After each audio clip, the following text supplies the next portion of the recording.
About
kubyendaba, about what I actually see, possibly that can lead us to finding out the truth. Kubanga fetuli kumpi, we are like so close to the truth, naye tetumanyi nti yani who knows the exact truth about where Fred Lumbuye is. So we need to sorry, the background music was badenga eri loud, yeah, sorry, yeah, nkendezeza ku music, yeah, temufayo nkendezeza ku music. So from what I see, as you can see from the questions or what I have put on the screen, even okusinzirira ku kyenoonyerezaako, we can all come to an agreement nti waliwo ebibuuzo abannayuganda bingi bye balina. Just as me, I have like many questions, as as you also have many questions. Nga webuuza kiki exactly ekigenda maaso in terms of like the investigation of our brother Fred Lumbuye. So we are going to be going through most of it to the where exactly do we reach in terms of like finding out the truth, or in order to know where exactly we think we can look for our brother Fred Lumbuye. Kyenabadde nga neebuuza kiri kimu kyokka, based on what I have been looking into today. Naisemu information zonna, for all the information that have been being shared, whether it's from like the legal team, or whether it is from Honorable Zake, from Muwada, from many people, from many people, who were having like communication between the legal team and and the people of Uganda. Nzengena soka gundi. From what I was investigating, I am going to begin with one crucial question that we should all ask ourselves. Kubanga bali ku ground, our team which is on the ground, obviously for them they have an answer. Naye kati nga fa bulijjo abalinda bulinzi information okuva eri gundi okuva Turkey obaki fe abali ko gundi abali ku bali. We have like a few questions that we actually need to ask ourselves. Nga either bisobola okuyamba a team eri Turkey, or a team eri Turkey can give us the answer to those questions in order for us to continue our investigation. Ekibuzo ekisooka kyeneebuuza kiri kimu kyokka. Ekibuzo kyensooka okwebuuza kiri kimu kyokka. Who actually hired that international lawyer? Yani who approached that international lawyer? Because from the documents okusinzirira ku Honorable Muwada, Nezake nebani bobagamba, by the time they reached in Turkey, they found our team or the diaspora team had retained bali nga bamaze ofuna lawyer, bali bamaze ofuna oyo lawyer. Okitegeera? This is according to Zake tasobola tulimba, Honorable Muwadda tasobola tulimba. So gwe ali mu kunoonyereza information, whoever needs to know nti simanyi nti neetaaga updates yabakoze ki kye twetaaga okusooka okubuuza, it is only one question. Kiri kibuuzo kimu kyokka. Kiri kibuuzo kimu kyokka ekisooka. Who actually approached the lawyer? Yani eyafuna oyo lawyer. Is the lawyer yabifuna mu lugambo? Oba waliwo eyamugamba nti waliwo muganda waffe gwe tulina bamusibye nga international lawyer, ye naavayo n'agamba nti kankole ki kamba yambeko. That's the first question. Because kulwaki mbuziza nti who hired the lawyer before we go to any other questions. Because whoever hired the lawyer or whoever approached the lawyer, obviously alina information, they have that information for that lawyer. Okitegeera? Whoever hired the lawyer or whoever asked the lawyer to, begin the investigation or open the file to look into the case of Freddy Lumbuye has the information of that lawyer. Why do I ask that? In Turkey, balina system gye bayita simanyi oba UYP oba ndoza kanziremu kinoonyerezeko wano. Let me look for it here. Balina kye bayita gundi UID UP something UP kankinoonyerezeko wano. That system is a database nti eri gundi system information gye balina. Any citizen in Turkey kasita oba olina identification buli kimu kyonna. Any citizen oba oli muna Uganda naye ng'obeera Turkey nga you have like the identification, you can go and sign in and you can actually look up for lawyers nti oba osobola okunoonyereza aba lawyer. You can it's like a public system. The only people who can access that public system is the people or the citizens of Turkey. Nti aba asobola okuyingizaamu identification eza buli kimu kyonna, and then they can actually look up the information that has to do either with bobanga olina omusango obanga olina pending case. It's a broad system gye balina e Turkey. I was investigating it. Nze nabadde nga mbitayitamu mu public records gye balina gundi system gye balina e Turkey, and that seems to be the most legit system they have nga eraga nti if you are looking for any information ebikwatagana ne ku lawyer, ebikwatagana ne ku justice, ebikwatagana ne ku cases, you only need to sign in and you can have access to as much information as you want. Naye nti olina okubanga you are a Turkish citizen in order to have access to that information.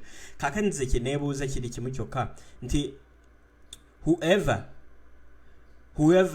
approached the lawyer and gave them the case nabagamba okay, muganda waffe either bamusibye or he's kidnapped or whatever and we need your help. The first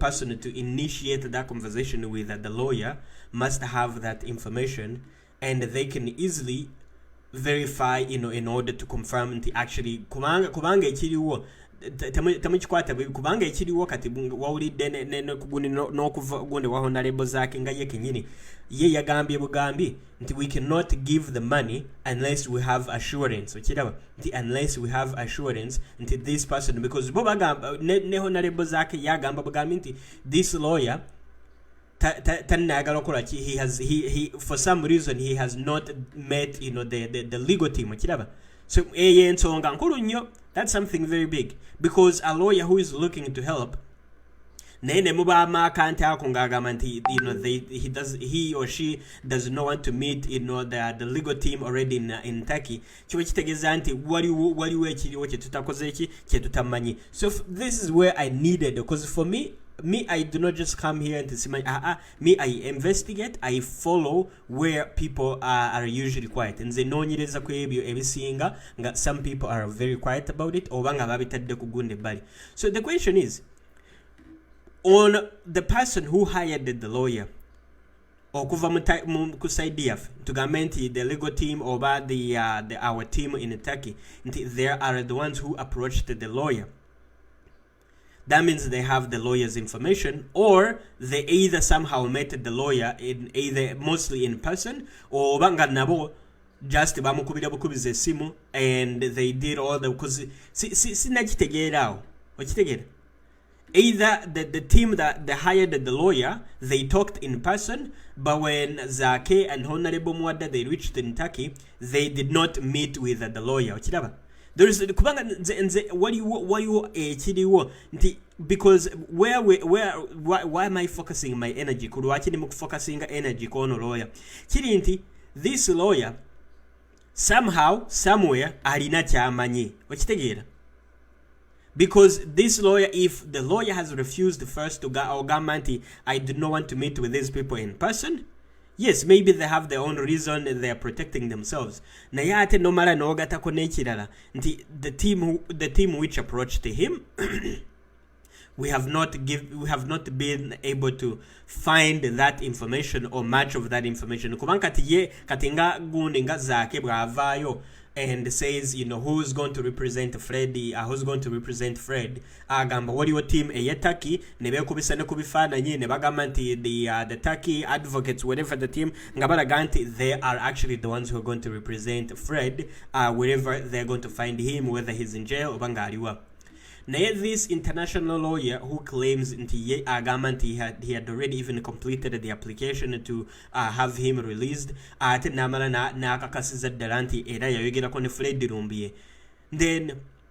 the energy goes ye lawyer ye kenyini baba nga yabakubiddeko ne simu nga yagamba n'ogamba nti simanyi nti he talked to Fred Lumbuye. And he just needs the money to be raised in order to meet, in order for our team to see Fred Lumbuye and in order to have a brother released. The only two questions I ask myself, if ono lawyer bwabanga legit, bwabanga amanyi nti lawyer mutuufu buli kimu kyonna nga zaake nga bwe yagamba nti we cannot just give out money, we cannot just pay somebody unless we have the assurance nti tetujja kuwaayo sente just bwe batyo nga tetumanyi who are we communicating with or who are we dealing with. Ekiraba kubanga ayinza okubanga naye nga ali awo ali shedi bwabanga mutuufu, yes, of course kiri okay nti alina okujja n'avaayo and then he meets with like the legal team and batuula wansi and then they discuss and then he can even guide them n'abagamba nti okay nze mba nsobola obatwala gundi ya Fred Lumbuye gyali naye lawyer ye kenyini kangolage where this thing can actually even get like it can easily get messy. The lawyer himself, if he has even, because zake yagamenti yarabye nebe papula be gundi documents yamuwandikidde buli kimu kyonna, so kiba kitegeeza nti they already have his name, because so as you cannot send the documents even though bagamba nti documents bibadde mu Turkish language, you cannot send the documents as a lawyer without having your name nga tolinako erinnya lyo ku gundi kwebyo documents buli kimu kyonna. So kiba kitegeeza nti ye already he has identified himself ne oba asigaddeyo oba yeekweka oba akola ki. So kiba kitegeeza nti it's either two ways nti ono lawyer mutuufu oba he's hiding himself for some reason. Kati awo kindeeta ku point ebeddako, does this lawyer know more than what Ugandans do not know, or even the citizen or the Turkish government does not know? Mulid nti ono lawyer alina bingi, ayinza okuba nga alina bingi byamanyi nga ne Turkish government oba ne team yaffe oba ne team eri ku ground nga tebamanyi. Do you get it?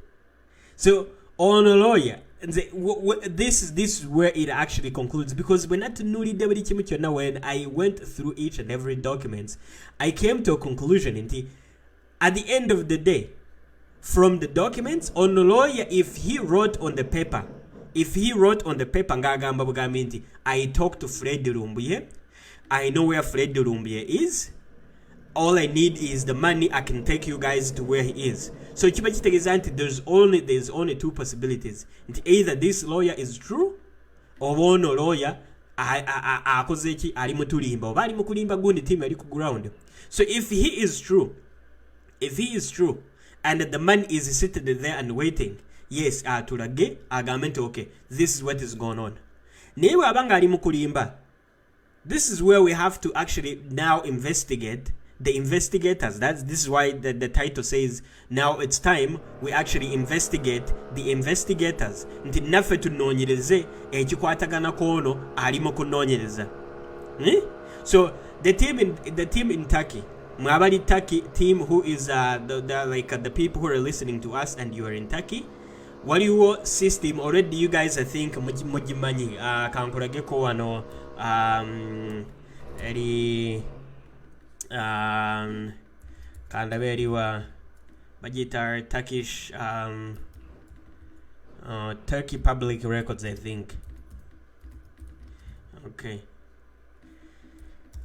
So, but in Turkey they have a system whereby you cannot hide anything. You cannot hide anything in Turkey. If you are a citizen of Turkey, you can easily be able to find out. Yes, it's called UWAP or something. UWAP, yeah. Yeah, banji because whatever. See, I thought I was the only one who had that question in mind. Naye abana Uganda abasinga. Of course, like you guys are asking yourselves like the same question because tosobola kungamba. You cannot tell me until you are a true lawyer or manyi buli kimu kyonna you know where that person is, because jukira a lawyer, a prosecutor, and who? Those are the most protected people. Era chibola banti baloya ba NUP nti batambula butambuzi, even if they get threats nti era basigala ngo bulamu ngabakoze they are more protected if anything happens to them by laws, by all means. Nti a lawyer, a prosecutor, anyone who has to do with the justice ahabera ngali protected nnyo. That person is very, very well protected. So tosobola okuveeyo n'ogamba nti if I'm a lawyer nti okujjako nga oli mu kulwanyisa government nga ne government eyagala kola ki, maybe they want to kill you. Yes, I understand nti oba osobola okwekweka, but if you are a human rights lawyer, you are an international lawyer, and you have access to quickly leave the country, even do the work from another place, kiba kitegeeza nti you are more protected than the person. Kiba kitegeeza nti actually abatidde nnyo okusinga gwakoze eki to even worse than the person he's trying to represent. Nti atidde nnyo okusinga nani ne Fred Lumbuye, kubanga ye Fred Lumbuye gyali tetumanyi nti oba ali safe oba tali safe. Naye bw'obanga oli lawyer and you're an international level, it is important to know that you are always protected, even if your job is very risky. So kankolage kituufu waliwo ayogedde. This is an open table. Bana Uganda temulowooza nti nze nzijja wano simanyi nti I'm here to criticize fe tujja wano ne tuwuliriza endowooza z'abana Uganda either from the comments or nga bakuba amasimu, naye nga ekituufu waliwo agambye nti the lawyer is the first suspect. Okitegeera? Do you see where I'm going? The lawyer himself is the first suspect. Kubanga ye kenyini bw'abanga agamba nti he knows where Fred Lumbuye is. He spoke to Fred Lumbuye and he say he has he has already secured documents. Kiba kitegeeza nti he already has legal access to Fred Lumbuye abadde alina n'empapula, because you cannot file for an asylum in another country just by using somebody's name, or inofuna buli information ezikwatagana n'oyo omuntu. So like you would go the lawyer himself in order for him to secure an application to have him like released, nti alina ogana n'asisinkana Fred Lumbuye namagamba, hey, what is your name, or name yake emeka, where have you been living, okiraba nti on that application totekako just elinya, you have to fill up information like family information obadde obeera. So if the lawyer himself comes out and nakirayiminga nti this is what I have, then of course naffe amanyi tugashiftinga kuki to the same person ali mutugamba nti amanyi like knows where muganda waffe gyali,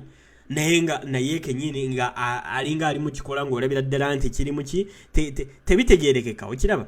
This is my view, and it's also the view of few, maybe even most of Ugandans, because kati tutandise okwebuuza the question we are now beginning to ask ourselves inti, does the lawyer, ono lawyer, alina bingi byamanyi ngaffe abannayuganda n'abo bali ku ground n'abo bali mu kunoonyereza gundi Fred Lumbuye bye tutamanyi nga even Zake does not know, even Muad does not know, even the Turkish lawyers do not know. And if that's the case, if that is the case, that means if the lawyer says he knows where the person is detained, the probability of like that person not being in the hands of the typical police is high. Nti kiba kitegeeza nti Fred Lumbuye abanga tali mu mikono gya police ya bulijjo e Turkey. Either he's under like a protective custody from like government nga security service of Turkey, oba nga ali mu mikono egy'abalabe nga tetumanyi. Because either way we cannot establish whether he was kidnapped or if he was arrested. Mukiraba, do you guys see where we're going? We no longer need to spend more time trying to because we need to narrow it down. We have to narrow it down in order to find out what exactly is going on. We need to corner the people who are actually responsible. We are having to corner the government of Turkey. We need to corner the the people. Like, we need to make sure that even if it has to do with the government of Uganda, we need to make sure that we corner each and every person. Or kumanya nti wa amazima galina okuva, where should the truth come from? Kati sawa zino nga bwe kiri like the way I see it, the only person who can be able to tell us the truth.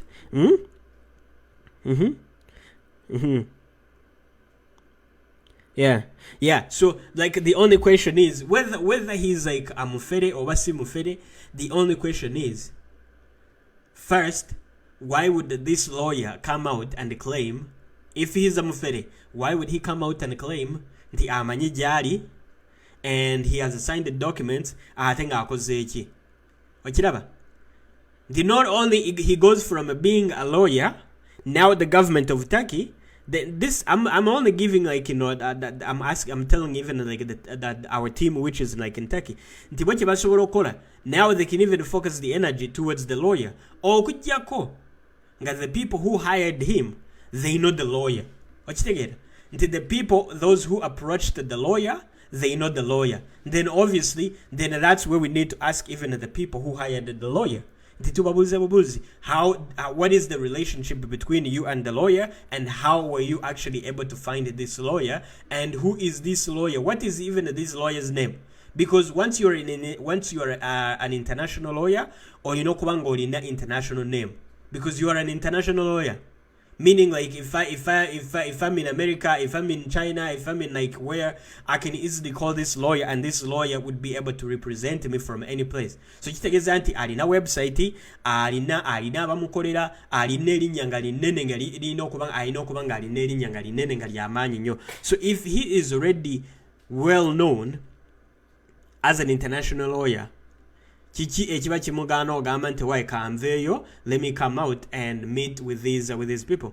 Because kwagenda okulaba, we woke up one day nga muwadda ne ba lawyers Turkey nga bonna bali mu kunoonyereza buli komera, buli gundi, buli detention center, buli ki. Kakati nze ne neebuuza, okay, maybe there is something I missed. Waliwo kinakoze eki ekibulako. And then that's when I began to look into it and investigating it just from the start. Nti bw'otunuulira story okuva mu gundi nga Zaake nga yakatuuka Turkey, you can see that the information which was coming from the team in Turkey was being transmitted to Zaake. So kitegeeza nti Zaake yalinga tamanyi yadde kigenda maaso. He reached and they fed him with information which is on the ground. This is the lawyer, or osobola okubira gundi no sime ono lawyer ajja kubira esimu buli kimu kyonna. So that's where all this information is coming from. Okujjako nga the same team ne bavaayo ne bagamba why the same information we shared with you is not true, or it was not it was not proven story. And that means we have to go back from zero. Ngate tumanyi nti even that lawyer, like, we have to eliminate that lawyer himself. So my only question is, I don't know. Nzisitegera kubanga nzisiddakawo. I share information that I do not understand. Naye tujja wano netugulawo bwetuti netutuula. We all discuss. People send out their comments. They're asking their questions, and I think those people who are being polite. Mwabali mukubuza ebibuzo nga bituufu. And in a polite way. That's exactly what we should be actually doing. Nti tuyina okujja wano ku kimeeza. We ask ourselves, certain questions. Because for us, we need to know once at the bottom of the truth and to finding out who actually knows where Freddie Lumbuye is at the moment. And the only person out of Honorable Zake, out of the government of Turkey, out of the government of Uganda, the only person who knows, who has spoken to Freddie Lumbuye and who has the proof of where Freddie Lumbuye is the lawyer. Do you see it?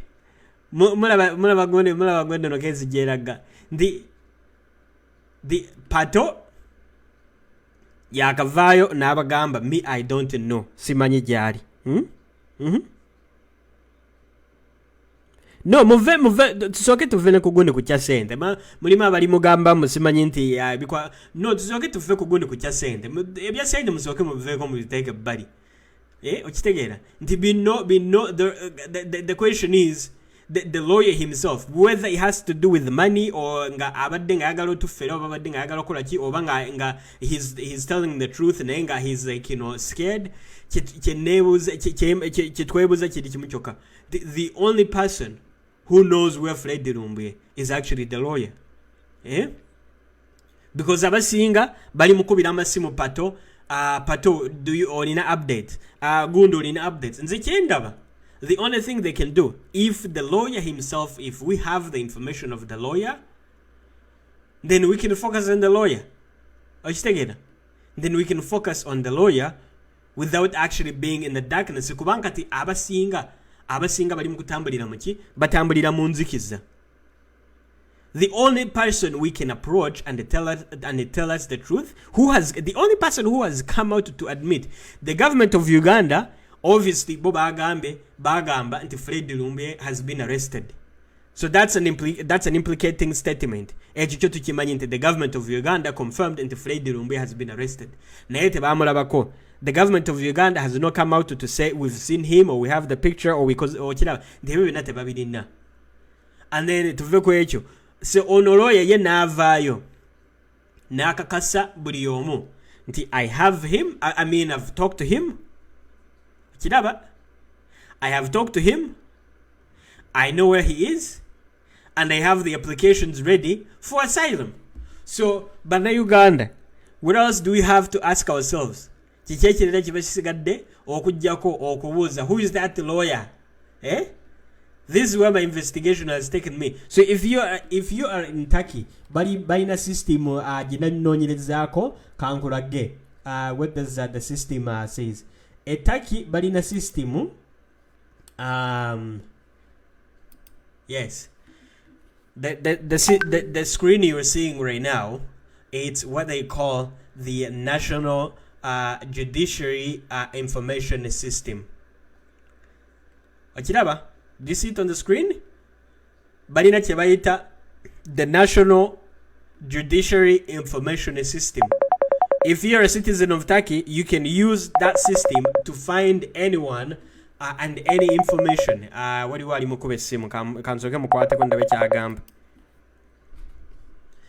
Yes, again, Lamas. Good evening.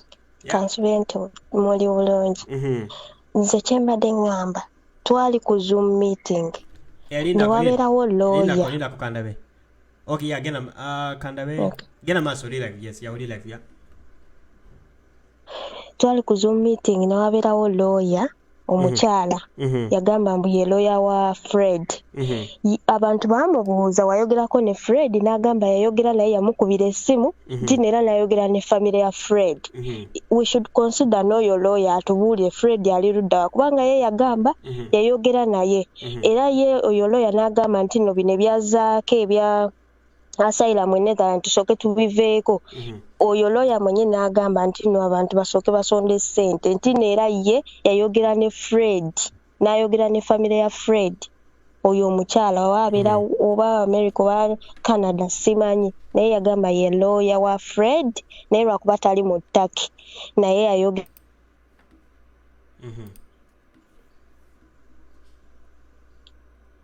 yagenda maaso ya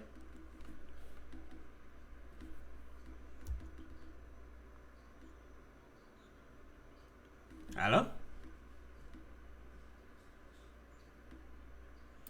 Wait. Ndowooza avuddeko. Ndowooza yavuddeko. Nzooke njire nzooke ndabeko wano. Okay. Okay. Okay, zemu naku. Oh, zimu evuddeko. Yes. Ndowooza oyo gundi ya connection ebadde evuddeko. Kandabe.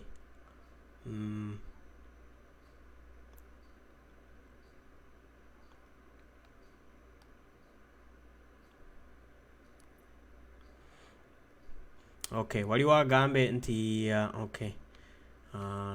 Waliwo erinnya lye batuwadde wano oba okay.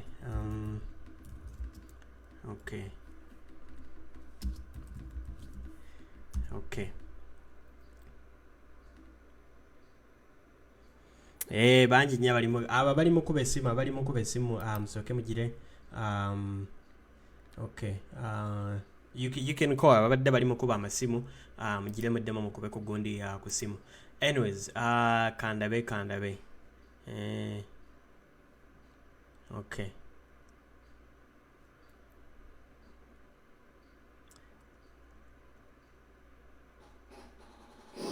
Okay. Ndaba. Okay.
Okay, there you go. Much better. Mulimo abali mukola emirimu wano emabega y'ennyumba, so the machine is the machine be bali mukozesa biri gundi ya biri mukuba kelele. So anyways, yes, yeah, I'm back on. Sorry, but then nzijeko microphone because of the noise.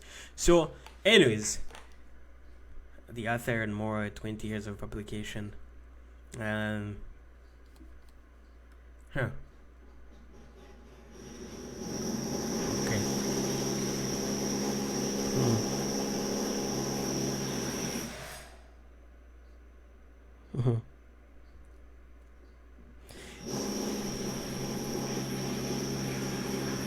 Bannaye bakendeze ku kelele. Yeah. Oba bano banamaliriza saameka nabo bali mu kuba kelele. But anyways, I was bali mu kungubira kelele wano. Kansoke njire. Okay, anyways, nga tukyagenda maaso. So waliwo abadde nga tusindikidde erinnya ng'agamba nti ye Dr. Mustafa Gemiri naye erinnya lyendaba kandabe where is it? Let me actually search for it. Nti ono lawyer erinnya lye, whether we know the name or not, ekibuuzo kiri nti does this lawyer know more than we know? Because we already know that this lawyer is of course going to have like a name on the paper. Nti ye eze empapula ze yawaddeyo kuliko amannya ge. The names are on those paper kituufu. Because he cannot send the papers to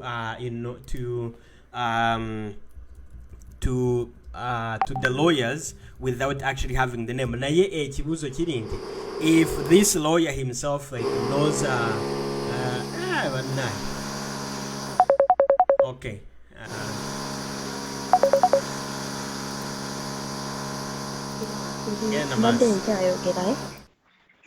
Lawyer oyo yajja ku Zoom eyagamba ayogera ne Fred n'ayogera ne famire ye, lwaki naye tetumukonsidaringako omukyala?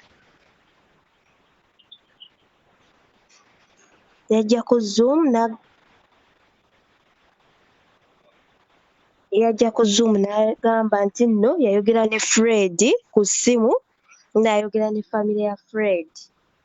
Lwaki tetukonsidaringa mukyala oyo naye ne tumukonsidaringa kuba yagamba tali mu ttaki naye yayogerako ne Fred. Oba okitegeeza?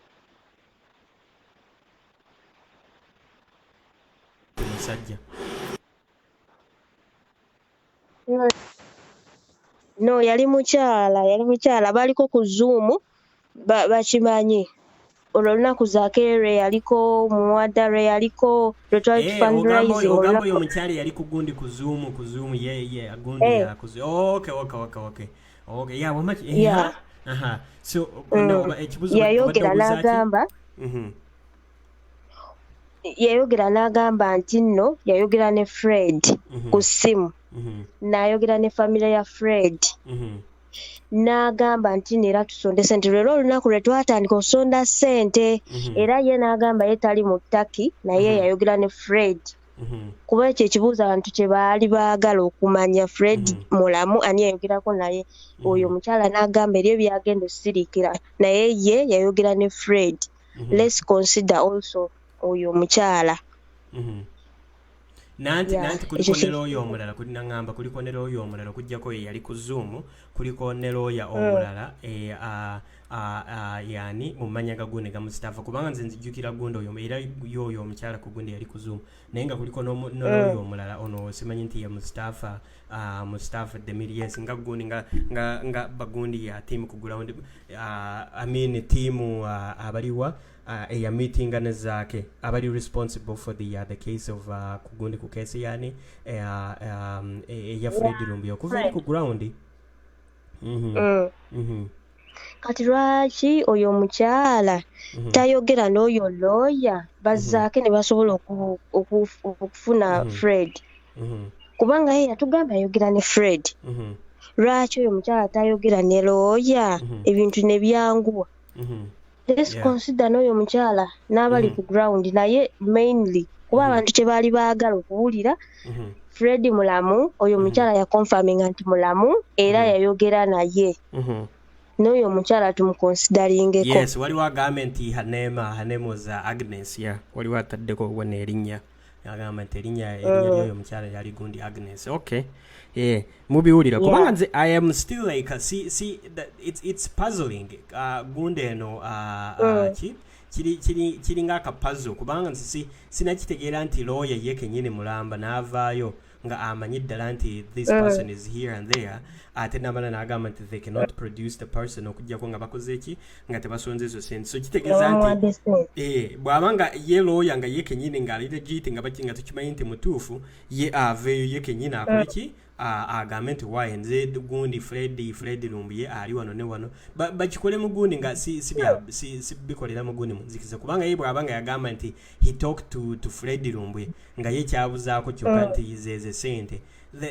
Of course balina okumeetinga physically si kugundi you cannot like atasobola sindika sente kusimu era oyo omukyala yakikaatiriza n'agamba nti neera sente tezikyatulemeseza mbu singa sente zibeerawo Fred tugenda kumulaba. Era ye n'agamba ebyazzaako embunno ebya Netherland tusooke tubiteeke ebbali tusooke tusasule sente.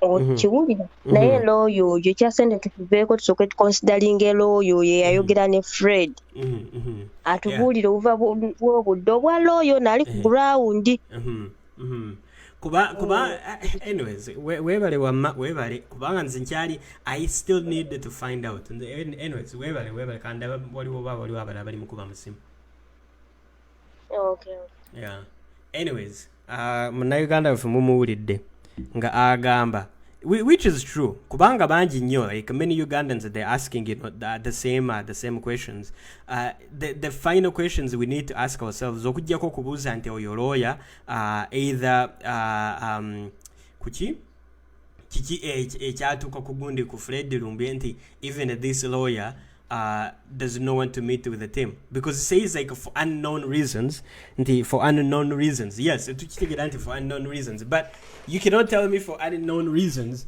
nga oyagala sente ziwera ku gundi kumeka ku sente zenkana bwezi so either way you know even like as how honorable Zake as honorable Zake came out and said he does not they would not want to give out the money just like that. It makes sense because making sure the person who's going to receive the money or whom you're going to send the money to at least has like you have physically met the person. The question is it's not whether the lawyer is is hiding or is no. The question is, does the lawyer know more than what actually we know? Which take it. If the lawyer knows where Fred Lumbuye is, and the police has not come out, and we have not been able to locate him through any of the police and through any of the detention centers, either the government mukweka oba ye kenyini ye gundi lawyer amanyi maybe he knows the people who kidnapped him. Which take it. Because this becomes like securing a sure deal. The lawyer, even for him not to come out, securing a sure deal. So on that sure deal, does the lawyer know more than the actual, the authority of either the Turkish or the, the people of Uganda? Because whether now actually yes, for whoever provided the name, I'm going to go back and look because I was focusing more on that the woman where there was he or she, I don't know who came and said they talked to Fred Lumbuye and talked to the family. So the nze nkyali mu kwebuuza ebibuuzo bingi wamma bangi nnyo mwebale nnyo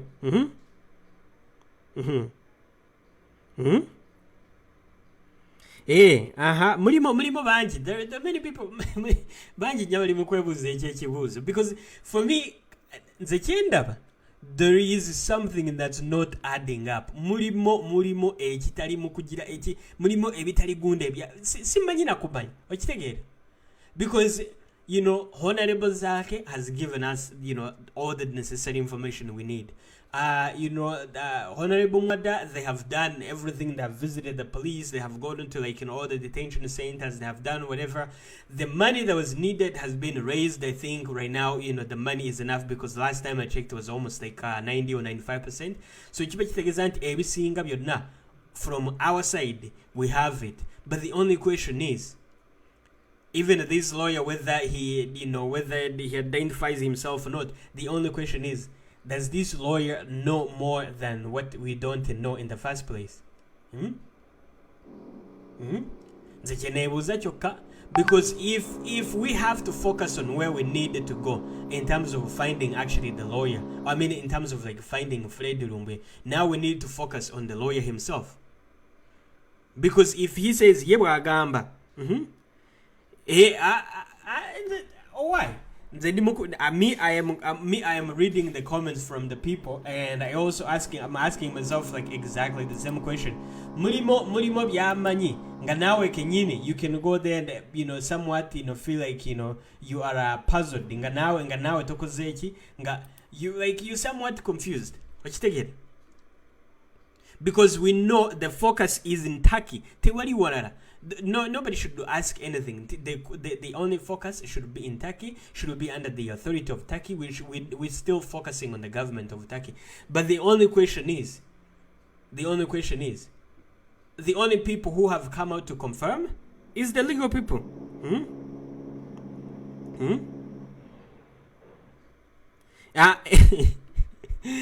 Hey, H2, what?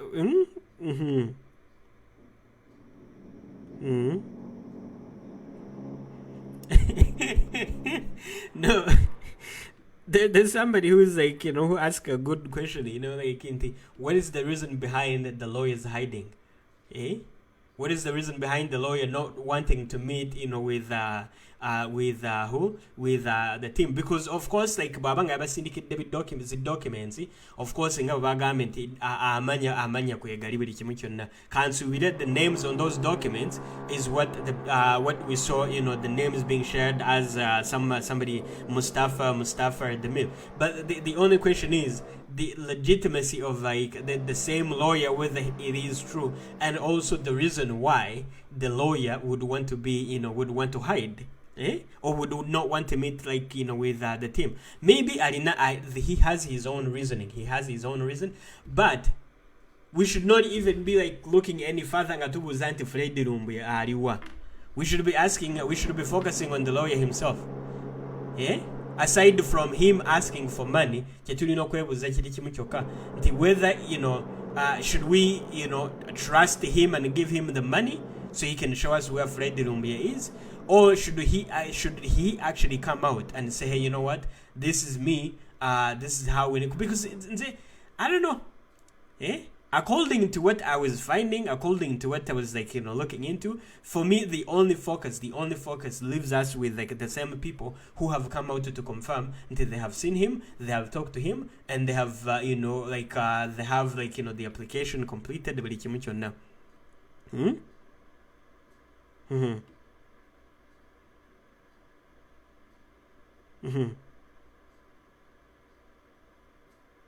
Yeah. And so can make one of the comments, and that ndaba mulima bali mu take a cause comments ya ezigize.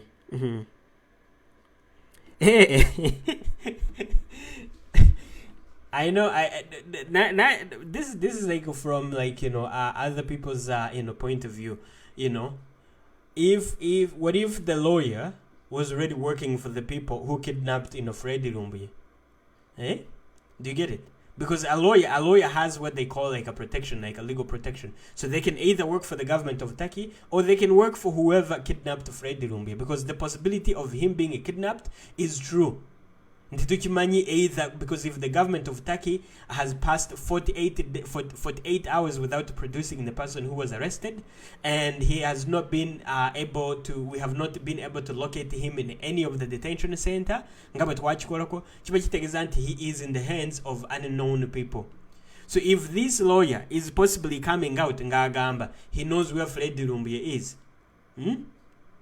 If the lawyer comes out and asking, and saying he knows where Freddy Lumbuye is, but does not want to meet with like the legal team for unknown reason, and nobody, maybe he's on a trip, reason reason, or even himself has not given us, or like the entire team has not given us, who what is it, the reason to why the lawyer himself would not want to like come and meet with like our legal team, being that he is the person who on the document, jukira when you are a lawyer and you're an international lawyer, falsifying a document as a lawyer, that's a jail, that straight to jail. No question about that. If you are a lawyer, if you are somebody who works in a legal system and you forge a document, no falsifying a document, or you falsify information by claiming that you know where the person is but you don't know where the person is, that straight mugunde komera simayo babalinda luzira gunde yataki, but that's straight okuteekayo gundi wa mugundi mu komera. So the question I ask, because for me the only thing that I can see, it goes down just to the end, until the lawyer himself is the one whom we believe and he would actually have the right answer. Either he has the right answer or he has the wrong answer.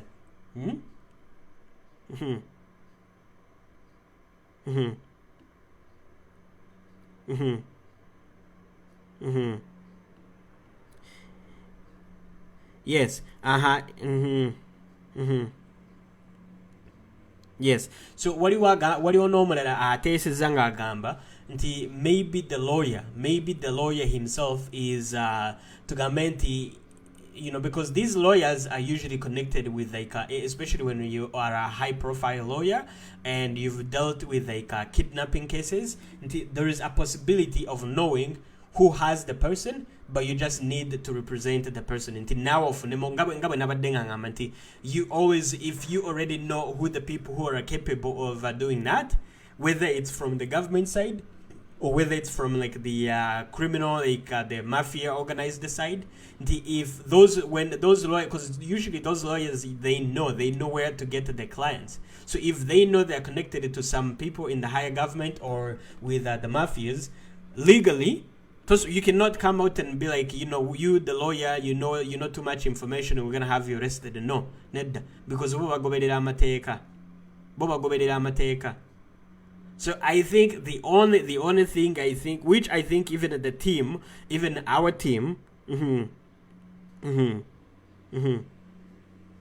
yes, so kituufu. So the people here, anyways, we are here. We're not here to we're practically not here to focus on any other things for now, because what I needed was to also hear the views from my colleagues, like you, because I see a lot of people there, putting very good comments, suggesting what we think. Because if the team in Diaspora or the team in Turkey, if they can see this live, or if anyone in Turkey can see this live, they can easily be able to assure that okay, we are trying to do what we can. But anyways, aside from that, if the team in let's say somebody in Turkey has access to they have identification and they're part of the struggle and they can even go to this system that they have in Turkey, which is called the what do you call it, it's the National Judiciary Information System.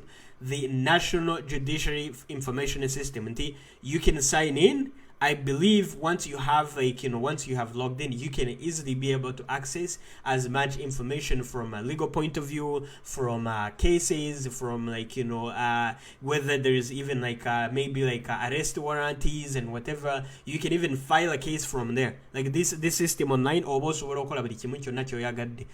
I'm not in Turkey. Abari Turkey, if you have bobanga obadde nga tomanya your system, maybe you can try to use that system, because for me I am still curious to find out where exactly, especially from a legal point of view, where exactly is Fred Lumbuye.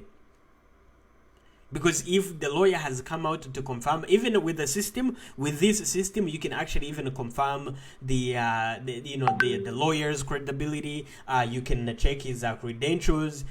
You can confirm, how many cases this lawyer has done. Because I can see, it even says the information from the criminal courts, the information from even information from penitentiaries and detention houses. So this is a public, even a public court service enforcement, even a public enforcement, meaning if a police stops you and gives you a small ticket or a traffic ticket, you can still find that information from there. Because I was comparing the system that we have where I live to see if maybe in a Turkey nabo nga balina system eri bwetyo, whereby you can actually log in as a citizen. Katinganze, if Fred Lumbuye was missing here in Canada, I can easily go to the system and find as much information through the legal system. Kiba kisobola okundaga ndi bamusibirako wano oba bamukwatirako wano oba yakomukuberako wano nga buli kimu kyonna kikwatagana ne kuligo. Kiraba, you can find that legal information. And if a lawyer bwavayo n'agamba nti okay nze lawyer, you can even go in there and you can check, making sure nti ono lawyer ye mutuufu akolera wano alina yakamala gunda emisango giriwa giramu. Okiraba, so kiba kitegeeza nti even in Turkey, if you're a citizen, you have that information. You can get access to that database and maybe be able to verify that information. Netugira nti kubanga nsi kyendaba ekisigadde kiri kimu kyokka, just to deal with the lawyer himself either in personal or in a way that there is like what do you call it, like civil. Either he said the lawyer himself can send his representative, like a proven representative from his law firm, because if he's an international lawyer, I know kubanga alina abalala abamukolera as the boss. The asobola osindika team endala nagamba instead of meeting me, you can meet my my other colleague ye najja ne mwogerako naye bonna tukolagana nabo buli kimu kyonna okiraba. And then they can be given guidance banga baitaga sente ne baba wayo sente naye ne ba making sure that there is a guarantee nti tulina ofuna gundi Fred Lumbuye okiraba. Kubanga siraba I have not seen any other way. Kubanga olaba pato yavuddeyo ye kenyini muganda waffe n'agamba Fred Lumbuye simanyi tetunnakakasa tewali yadde amanyi gyali okiraba. Pato yavuddeyo n'agamba we have no proof of where he is. So does that mean buli omu including this lawyer, or but this lawyer has stepped back n'agamba even me I don't know where he is? Kubanga pato ye yavuddeyo ku live gye yakoze jjo n'agamba bugambi nti as we speak nobody knows where exactly Fred Lumbuye is. But does that mean even the lawyer who said that he knows where Fred Lumbuye is, or it's just everyone except the lawyer? Nti buli omu yenna, or it's the team on the ground, or it's Zake, or it's Ani, then the only person who knows where Fred Lumbuye is who Yani is just the lawyer himself. So I think, based on what I think Ugandans, the only focus we should focus on is lawyer focusingako either netukwataganako naye, either we trust him and make sure he's going to do his job, or netulaba nti at least tufunye information ezikwataganako gundi kwani kono lawyer ye kenyini. Because if he has come out yena akiriza n'agamba nti I know where Fred Lumbuye is, there's no question, there's no doubt, especially when you are an international lawyer. You cannot just come out and not take a bigambo bwe bitonga togize without a proof, because abanga tali mukola gunde bikwatagana ne propaganda. Mpozo okujjako ne bali mukolagana nabo bali mutubuzabuza neri just okwetoloza naye nga zekyemmanyi. That as far as it goes in our investigation webekoma, I think that is the only place where I can say that this is where the investigation has to end.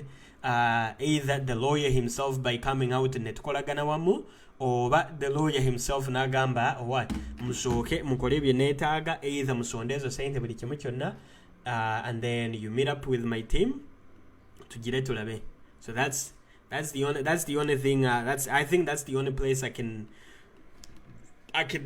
rest my case as we speak. Sisobola kugamba mbuno ntate lawyer avuddeyo yagamba nti gyali bamulina ate lawyer namala n'avaayo n'agamba nti alinowulira abalala mbuno ali Uganda me, I'm not going to tell you where exactly Fred Lumbuye is, but the only thing I can tell you, the people or the place where we can focus where Fred Lumbuye is actually the same person who came out to confirm that they have talked to him, and they have filed some applications, and they're just waiting for the money. So we have raised the money with Ichimuchona, there's no doubt, and we trust like each and every person, of course, who is taking care of that, and also the team, our team in Turkey with Ichimuchona. So ichiba kisigadde kiri kimu kyokka, the team in Turkey okulaba nti bakolagana ne lawyer ono lawyer eyakonfaminze, and then we see what we can do from there.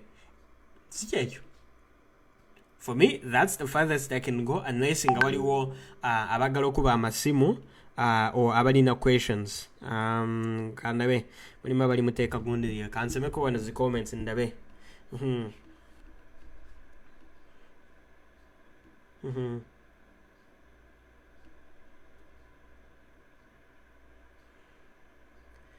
Okay.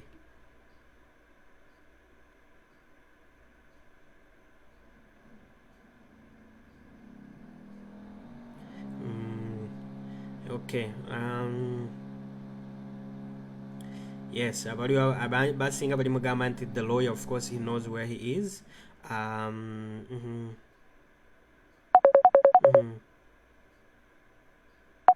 Okay. Waliwo abali mukuba ku simu tuwulirize kiki ekyabateesa. Genda maaso live. Hello. Yeah. Hello. Sebo nze mbadde nteesa bwenti. Nze waliwo ebintu byange bibiri bye nsobola okukola ki? Okuwa advice. Nze ekintu ekisinga okunnuma apartment Lumbuye gye yali abeeramu. Twawulira nti nno yalina gundi ki? Abantu be yali asharinga room naye.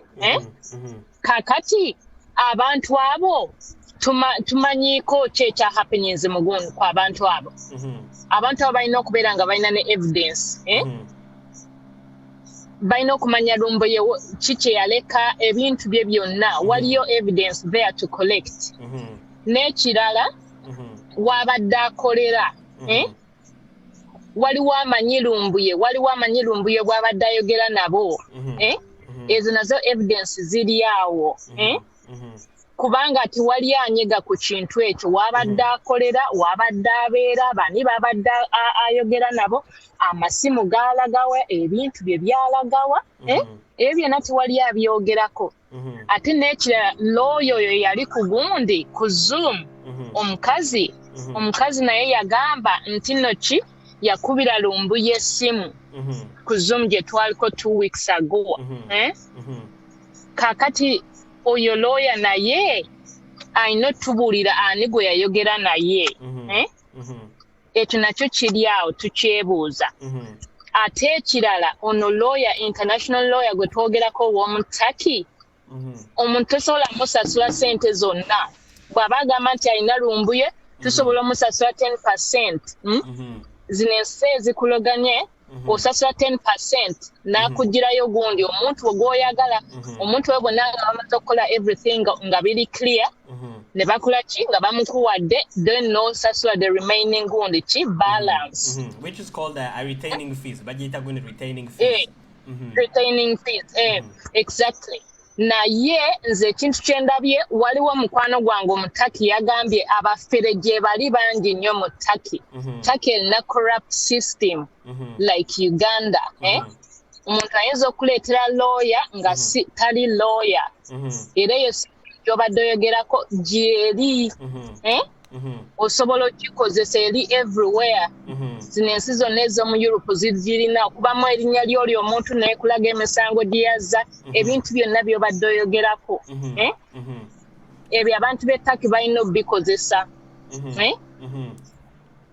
Tumanye naye ekintu kye twagala omuntu waffe. Ate n'ekirala nze waliwo ekintu kye ndabye nti jjajja ayagala tujja ku mulamwa. We are demanding for our victory, ate tudemanding ne Fred. Kubanga kakati batadde wano ffenna attention tuditadde ku Fred. Of course Fred tumwagala. Naye we are demanding for our victory. Jjajja ayagala tujja ku mulamwa. Our victory always waliwo ekintu ekihappening. Nze kyendabye. Okay. Naye nga nze kyendaba tulina okuddayo Fred gye yali abeera. What happened in that apartment? Waliyo all the clues. Eyo landlord nze wano sijja kulimba mu Sweden sisobola kumisinga. Landlord n'ataebuuza abantu bonna b'obeera nabo ne batakwebuuzaako. What happened to that girl or that boy? Landlord alina okwebuuza omuntu eyali apangisa wano yalaga wa simulabangako for 14 days. Waliyo evidence mu apartment ya. Yeah, and I don't think it's just only like the apartment. Nze kyendaba evidences ziri nyingi nnyo that can lead us to what took place. Even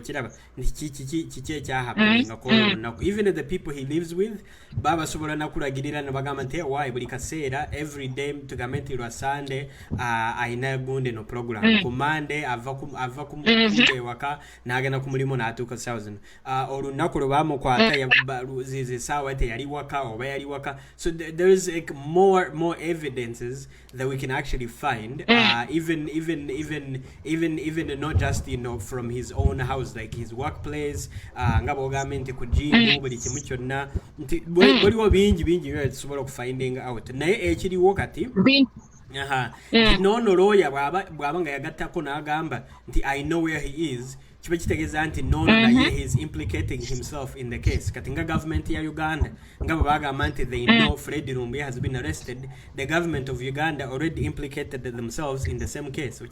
So nono lawyer naye bagamba nti I know where Fred Lumbuye is, that means he has already implicated himself, or he or she, that even that woman, that they know they know. So banga bafere either they can easily maybe nayenga nga bagamba nti the government of Turkey is also nabo bali gundi bali corrupting Uganda era naye kyenda this is what I'm beginning to see the system here. Mukwano gwange yangambye mu Turkish yangambye eyo government waliyo system ekolemu ya half ne system endala half eri so disorganized ngeye waffe dala waliyo dala abafere waliyo state mafias they are there naye nze ekintu ekisinga okola ki okunoma nti n'abantu ba Turkey bonna Fred babadde akolagana nabo tewali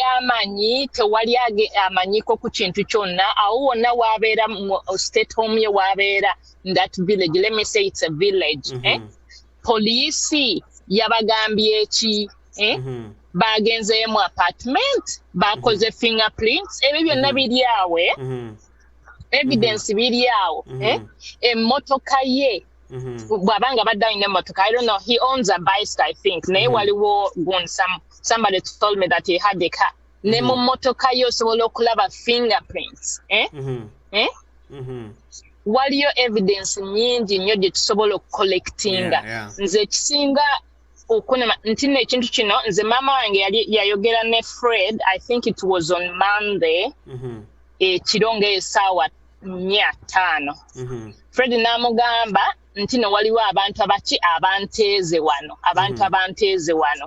that was I think it was Monday kubanga nazizeemu n'enfo farming tewali lunaku lwe baamukola ki bwe baamukima nabadde manyi mu lunaku lwe baamukima naye ku Monday ekiro n'agamba waliwo abantu abanteeze Fred alina that information naye nga before nga ffe tetunabakola ki tetunabamulaba tetumanyi bantu ki naye nga Fred abantu abo abadde abamanyi bwe yagamba maama wange n'agamba naye ngenda kukola ki kweggalira mu nju That was Monday. Is it the same time when he took that video oba lwali luvannyuma? I don't know kubanga ze maama wange ali so in shock for 14 days mama wange ali so shocked teyeebaka kubanga yasembayo kwogera ne Fred on Monday like sawa oba 7-8 oba ezekiraawo mu Turkey ndozo bazaali 8 oba simanyi takoboli 2 hours ahead naye nga yasemba kwogera eno zaali sawa nga 5 I think n'amugamba that information waliwo abantu abanteeze oba yamugamba that filming I don't know naye nga yamugamba nze mbamanyi mbalaba wano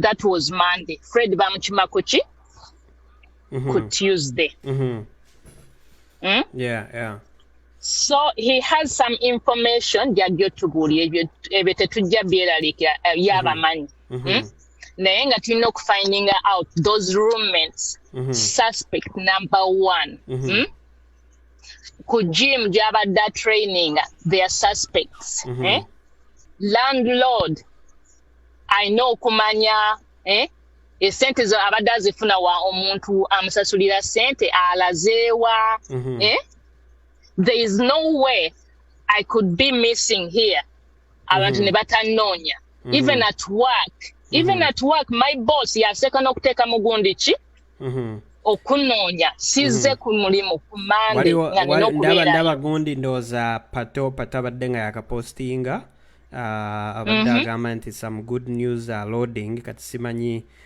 oba bituufu baki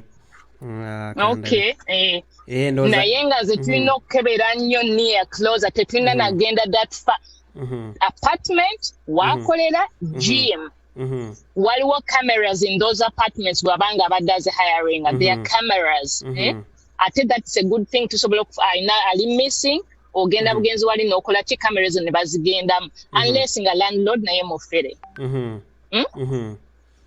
naye ng'abantu babadde atambula nabo where are they bingi nnyo mulimu ndaba as I think as even many people are asking bagamba bugambi nti there are so many questions fewer answers yeah there's so many kubanga nze kyentizekawo nendowoozaako but aside from like okugamba nti suspect tugamba nti nga abo babadde babeerako nabo baani jjukira mu abo bonna there has no one out of all those people no one has come out mu abo bonna n'agamba nze manyi Fred Lumbuye gyali okujjako noloya yeka. So the smoking gun nze kyenda but the smoking gun the most smoking gun yono gundi lawyer yeke nyini yavayo n'agamba nti me I know where he is kati fe kyenabadde nga ali mu kunoonyerezaako just I was just more curious about either the background of this lawyer or the nature of this lawyer getting involved in the case and also the nature of like the whereabouts of Fred Lumbuye and his whereabouts because kiba kitegeeza nti ono lawyer ye kenyine oyizosanga ne government ye Turkey bali mu kulwana n'ono lawyer okulaba nti Fred government ya Uganda ngeri mu kulwana n'ono lawyer nga bamanye nti gundi Fred Lumbuye aliwa okiraba it can be because if he is not in the hands of the government if he is not in the hands of the Turkish government ngali mu mikono gyaba n'abalabe gy'abalabe naye ng'ono lawyer he is the only one who is in between so kiba kitegeeza nti there is a negotiations between okiraba because that puts Fred Lumbuye in a danger zone.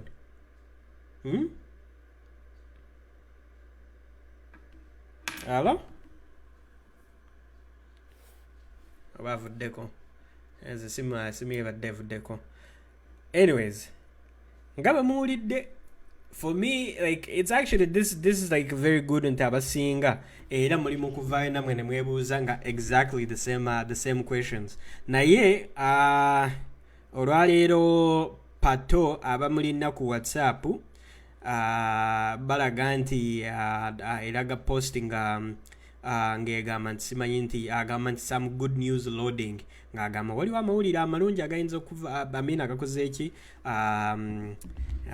kanjire ndowooza abalina gundi abalina pato ku abalina enamba ye ku WhatsApp abadde ataddeyo status ng'egamba waliwo amawulire amalungi agakoze eki some good news loading so kansubiraga amawulire amalungi gagambye nti it's going to be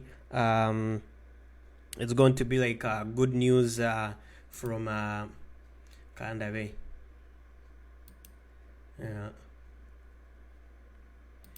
eziri sawa okay so sawa meka Uganda ndoza ziweze sawa Uganda taziri mu sawa 10 yes zinza kubanga ziri mu sawa esawa nga 10 so abali gundi ewa abali ne namba ya pato ndaba bagamba bugambi nti waliwo amawulire amalungi agakoze eki that is might be coming out naye the question still remains because for me I am very curious ate nina okumanya nti wakenyini wemba nsubira nti amawulire gakoze eki kandabe kambalageko wano kugundi ku screen yeah sawa 12 okay ndoza ye gundi yes status yes status nga mujira ku screen enkyusiza screen kansubire it's not it's the right the most current status kubanga wali wagisindise eno mu wano mu group so hopefully this is the current information and ngaba ola bakawo pato agambye bugambi nti there's some good news loading so katsoke mbuze ko wano mu group okay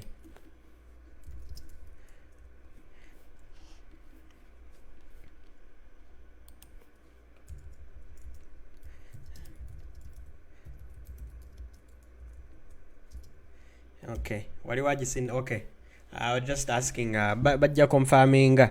Now, according to what I see, Pato, I've done argument here. There's some good news loading, so can't subide. Mawulire gajja kubanga marungi. Waliwo abuzize. Na Uganda nawe mwafuuka ba investigators. Waliwo abuuza nti why is he not posting on Facebook? Why? Ate nze manyi. Kankebere maybe they have replied. Okay, yes. So anyways, ngabe mukiraba. This is either it is true. Abaline number ye. You guys can follow up and confirm with him. Naye that's just according to what what is what has been shared. Nga tudda ku program yaffe as we're finishing up. Kandabe. Wawe tubadde kugundi we tuli kugunde ku Twitter kandabe.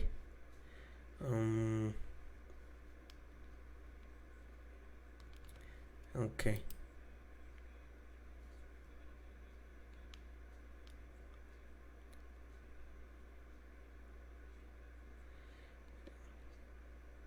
All right. Tuliwa. Okay. So for those who are listening to us and you are tweeting or you still want to join us on Twitter, let me put the link on where we are tweeting. And if those and for those who are where the Twitter warriors from different groups, this is where we are tweeting from. So let me share. Abali ku JB Muonge. Let me put the link on there so you guys can tweet from there.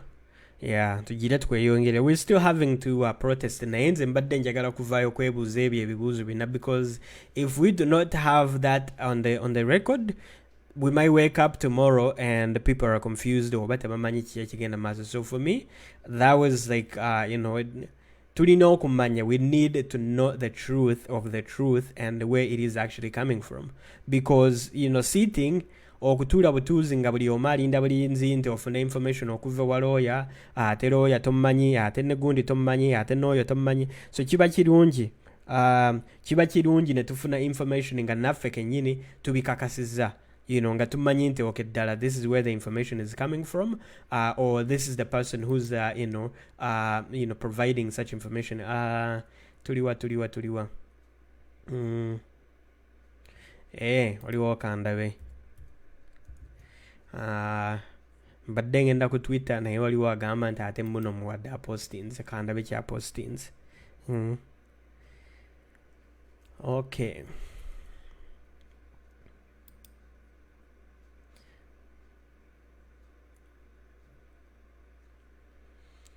Tulabe kiki kye baataddeyo.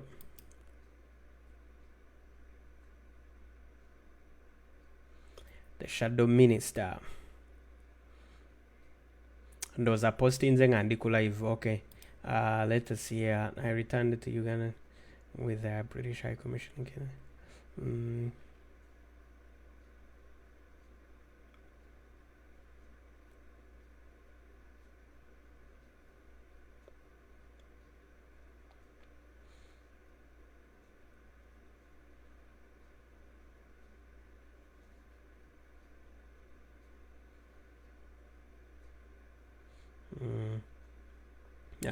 Those Abadenga, he was communicating with the whoever the British High Commission. So like the High Commissioner is like an ambassador for the British or the UK. So he was raising the concerns to the UK government about the possible kidnapping or missing person Fred Lumbuye. So it's not it was just like more of like a foreign affair type issues.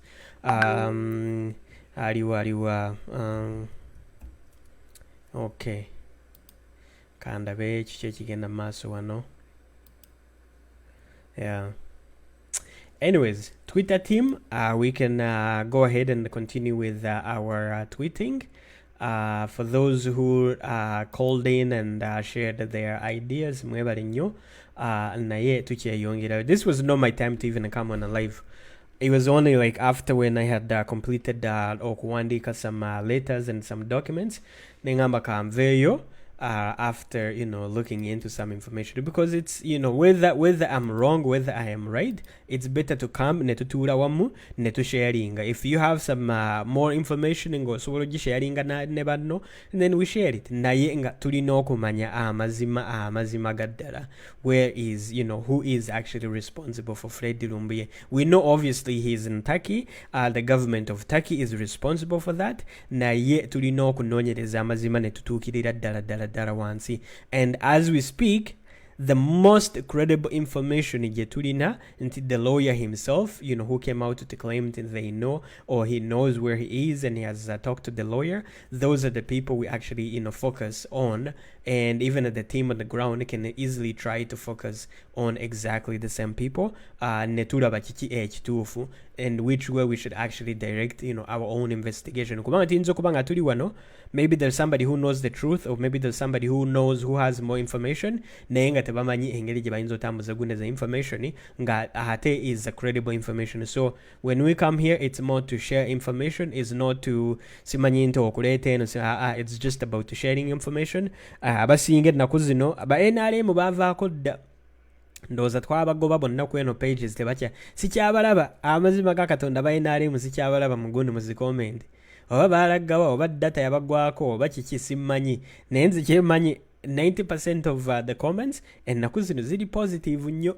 Ndaba zi positive comments kiba kitegeeza nti we are somewhat on track in terms of fighting these NRM. Maybe some pages, waliwo pages zimu ze tulina ku spiderweb that you end up finding too many NRM people over there. Naye pages ezisigadde abasinga, they usually the people for the struggle, or people with good nga olaba comment ziri clean, si bino badde nga bateekangayo nti bojja live find too many NRMs nga bali mu commenting, they wasting our time buli kimu. Naye kirungi because many people began to ignore them, nti mwatandika oba ignoringa nga mubaleka bulesi ne mubavaako. Okay. All right. Gundi ya link abali ku JB Muwonge abagala otwegattako ku on the for Twitter, please, the link we have put it in the comment, so you can join us. If the waliwo alimu kubuuza, does the lawyer work for a company, or does he work as personal? Chances are he if he's an international lawyer, he possibly has his own law firm. Baloya basinga, they end up having their own having their own law firm. So kitegeeza nti ye bw'abanga ali international, he's going to have his own law firm. So for those who are on JB Muwonge, we have shared the link there. Please, you can find us there and continue tweeting from there. Where else? Where else are we? We're on JB Muwonge TV channel. For those who are on JB Muwonge TV channel, you can also join us from there and tweet from there. The link should be there. And then where else? Okay, tulina zi pages nyingi wetuli kati naye nga kandabe ku. Okay, I'm just going through the comments, making sure nti kampiteko one. Yes, waliwo n'omulala yabuuziza ekibuuzo ng'agamba the Turkish airline, which is where we are going to be protesting today. The Turkish airline should open up, with the passenger's name. Naye ku passenger's name, when it comes to flight manifest, it has to only be, I think that it's protected, it's not public, like the flight manifest is not sinti information or jifuna bufuni you can go and ask kugundi nebakuwagunda the information. It's a protected information, it's not a public information.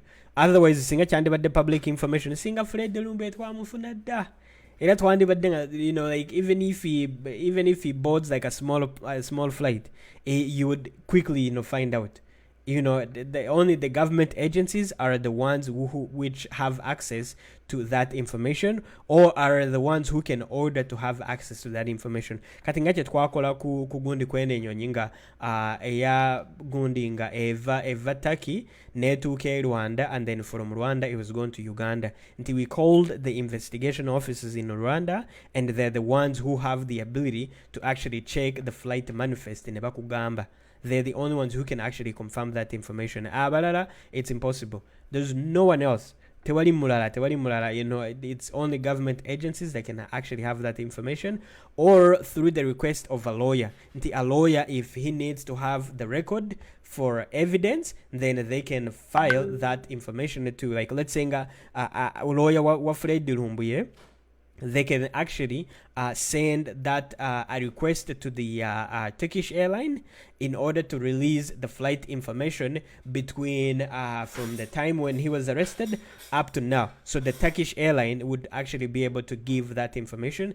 Naye, are we going to assume he only took, he would only be on a Turkish airline? I know kubanga ali kuguninga, on many other flights. So you can see that becomes too much of, like, seeking around information. So it might not work. Okujjako nga tulina obukakafu nga tugamba nti okay, he was on a Turkish airline, or bayajira ku Turkish airline buli kimu kyonna, and then we can go and the lawyer can go and summon the Turkish airline in Uganda, and they would be able to release that information. Nenga bino byogamba nti simanyi nti you ask Turkish airline nenga yajja muguni mu Air Rwanda oba planning omuleta kuguni kunyonyi endala. So it can only work if you know the right information, or you know the right flight that he might have taken.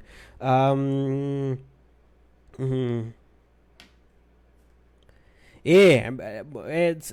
I think the person who's just joining us, I think is Owori Isaac.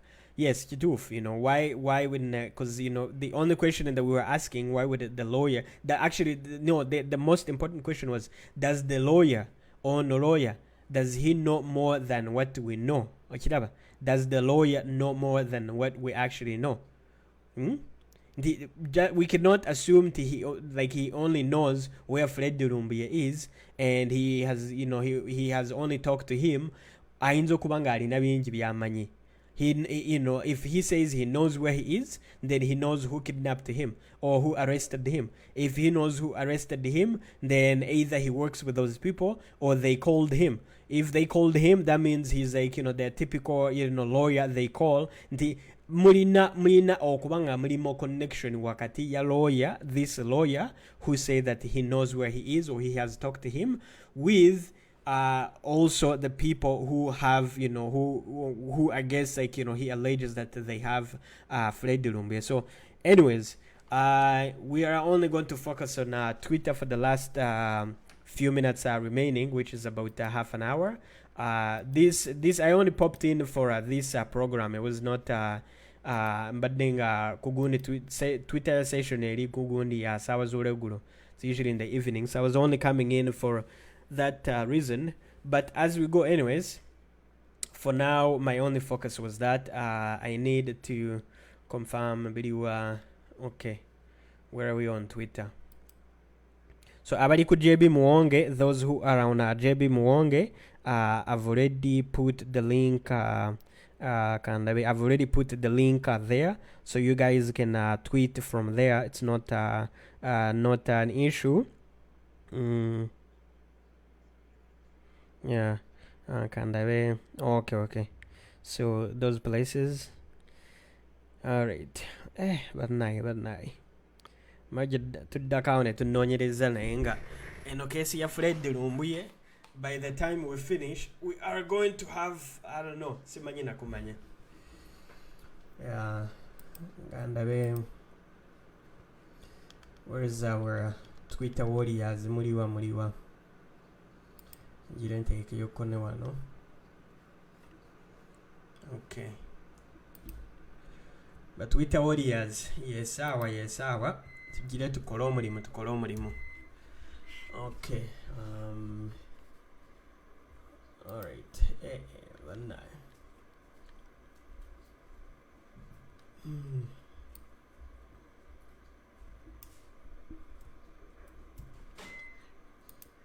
Okay.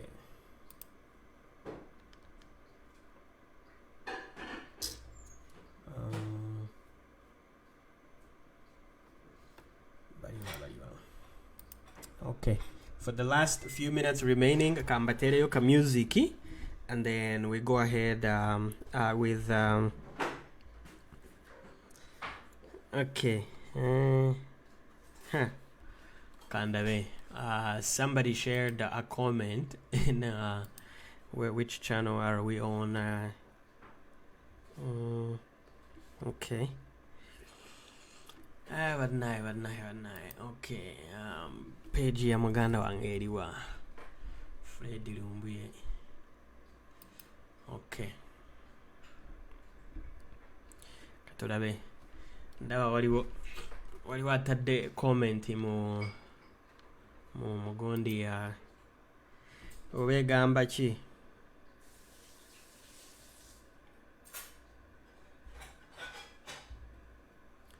Wali mugamba nti why don't they provide the proof of the footage of what is it?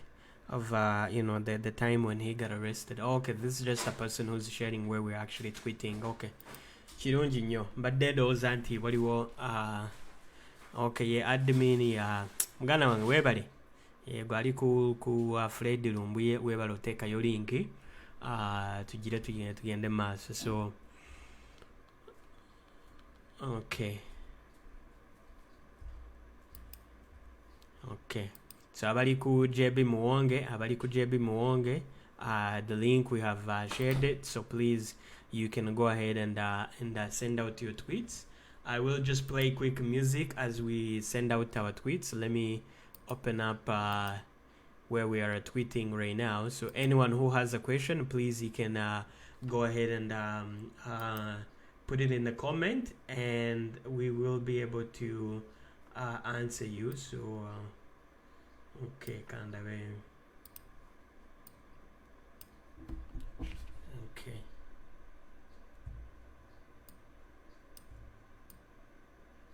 We are on tourism in Turkey. On their account at the moment. I tried to put the tweets on there, and you can see. And please Twitter warriors mumuchikoreko as we tweet. Let me put some good vibes, some good music at least. Mulirizenga batu tweetinga. There's okay. All right.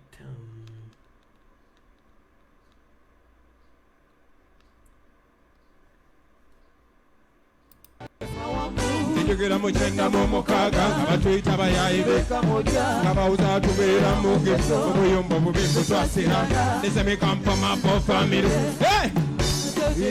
bagamba babubuka tebewandiisa naye kyad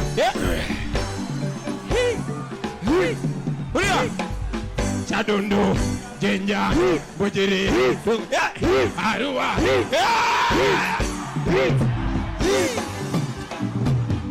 Wambori mazima wambu Wambori mazima wambu Wambori mazima wambu Wambori mazima wambu Wabulandi mazima chi Wambori mazima wambu Sabamfisa fisa bampowe Wambori mazima wambu Balumane mitwe kubanganze Wambori mazima wambu Atemu bagambe Wambori mazima wambu Yeah. Pull up.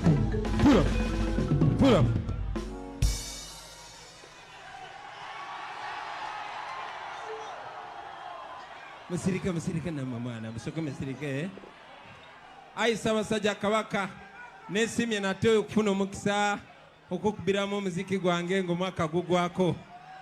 Njagala okwagaliza omwaka omulungi n'okwagaliza abaana aba Buganda bonna ne baganda baffe bonna abawangalira mu Buganda ne mu Uganda yonna omwaka omulungi ogw'eddembe. Naki? Okay. Dance!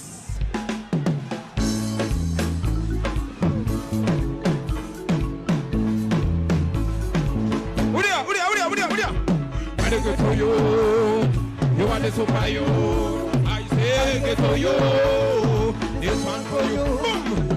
Baduka suka bularina, naitwa Dana Bilimba. Baduzala ngensobi, Naitwa Buke Songa. Baduka suka bularina, naitwa Dana Bilimba. Baduzala ngensobi, naitwa Buke Songa.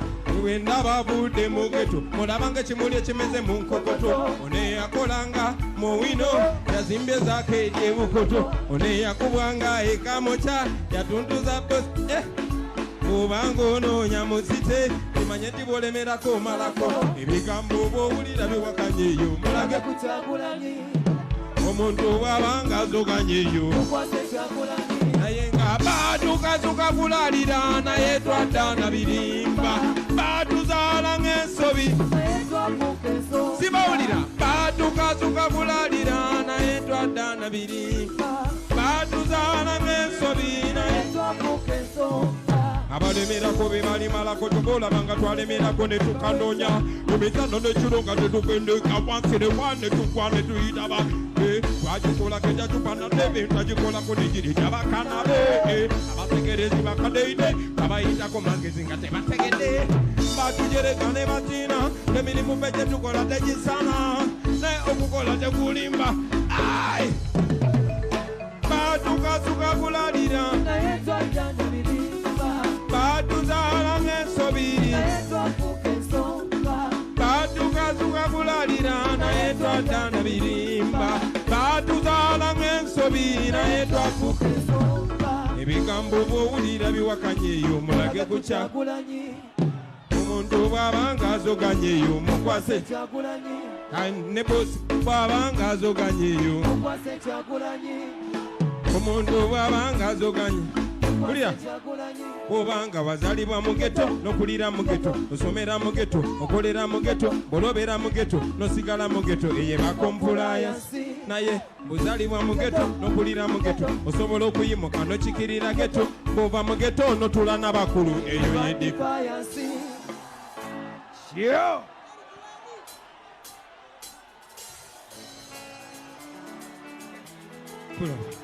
Pull up. Mukulike nnyo omwaka bakyali bange. N'abatulaba yonna ku TV mukuliko omwaka mu bitundu by'eggwanga byonna. Omwaka gubadde gwa mbirigo nnyo. Alaali mpulira omukisa nti sobola bakubiramu omuziki time eno. Kyakabi mwebale kumbeereramu naye tokusinga mwebale kwebeereramu naki. Alaali kati nyumirwa nnyo okuyimba n'okusinga mmwe kuba kati nze nga bw'omanyi babadde bannemeseza okuyimba naye leero nefuna omukisa kambeerembire kati wulira kana kayimba tunyumirwe bunyumirwa muziki oba ovaawa ffenna tuli wamu omwaka ogujja njagala tukwatagane nnyo tukolagane nnyo twagalane nnyo naki dance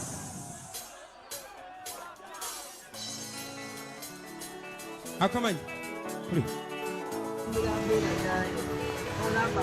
olaba the reason why nze nali njagala okugira badde nabali njagala okubuuza pili about that issue nti tuli mu groups naye tuli seefu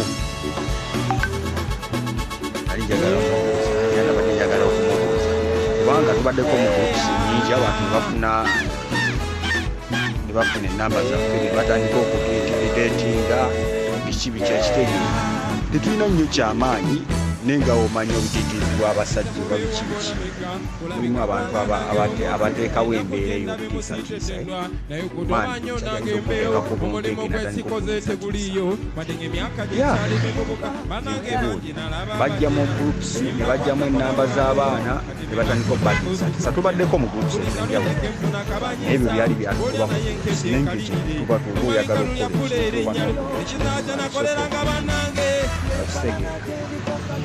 naye abantu abali twetaaga batutunuulire nnyo nga tebannatuteeka mu groups endala zanjawulo banakitaaga batutunuulire nnyo ashakoze naye hawushuwaawe ekikuleesi kyekyo ekituufu ky'oli mu kukola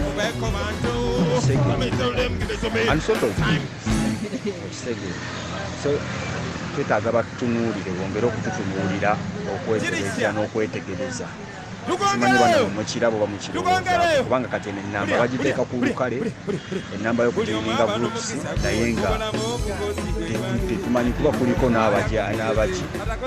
abazogayi bangi awo naye waakwatira ennamba n'ajoininga gurupu oba kindi namugatta mu gurupu n'ebirala simanyi naye nga lukenge kyobadde ogerako kituufu nnyo balinga basanyukira amazika gange mulumbonabonaage masanyu gabe bakubye nnyo okulaba nga ne mweseno wadenga naye nze wendi amayamba abenogo banje naye sifaayo bagambye wende ate sigenda emukomye ebigambo kube ku bantu naawe obeewo nange mbeewo to me. I told them give it to me one time.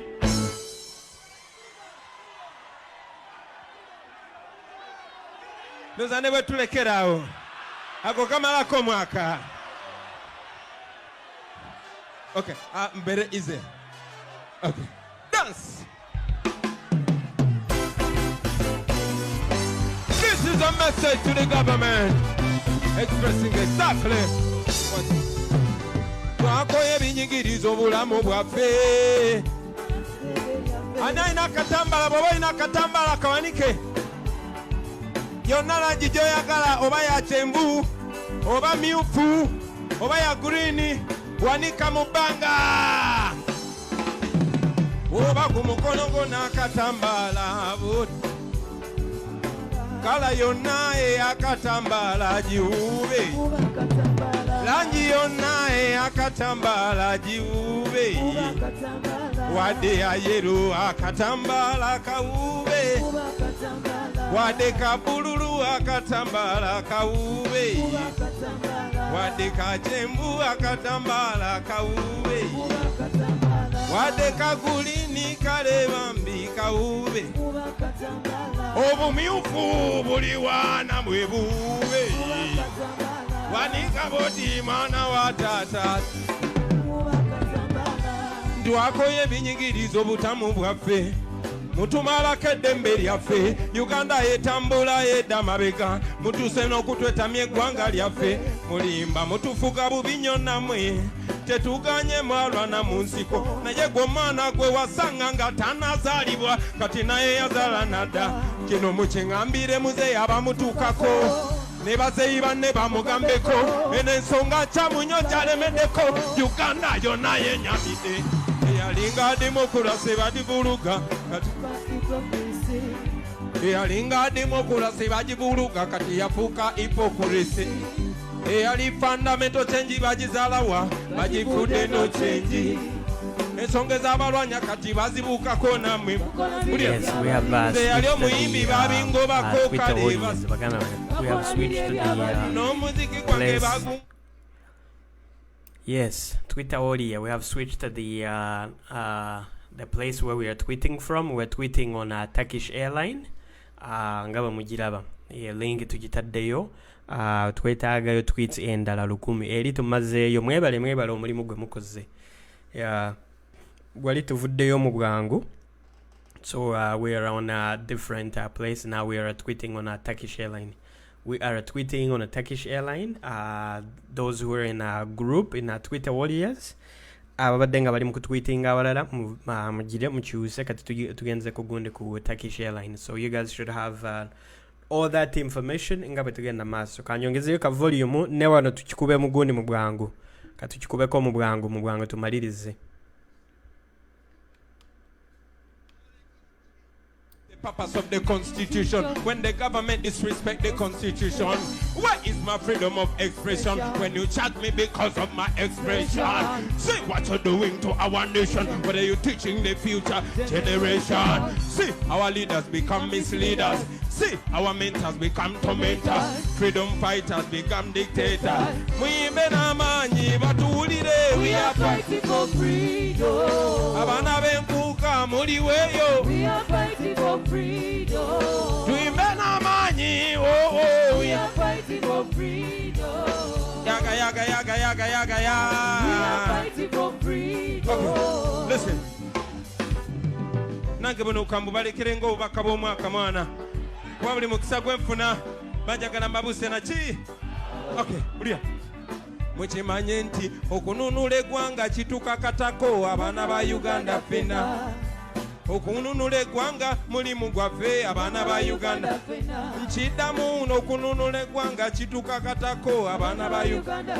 Gamba muno okununula eggwanga mulimu gwaffe abaana ba Uganda. Era manya nti bw'otunuulira ebikyamu n'osirikireyo oliddemu ensi ey'olukwe n'abo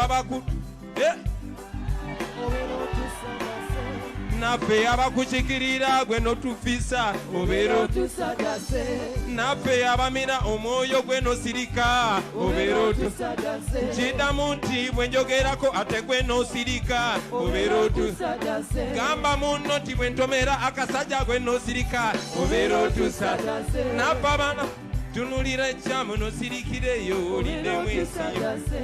Naffe abakulwanirirako gwe n'osirikireyo obeera otusagase. Ono musajja tumutya buti naye nga twakuŋŋanye walayi tumutwala talita. Kiddamu tumutya buti naye nga twakuŋŋanye.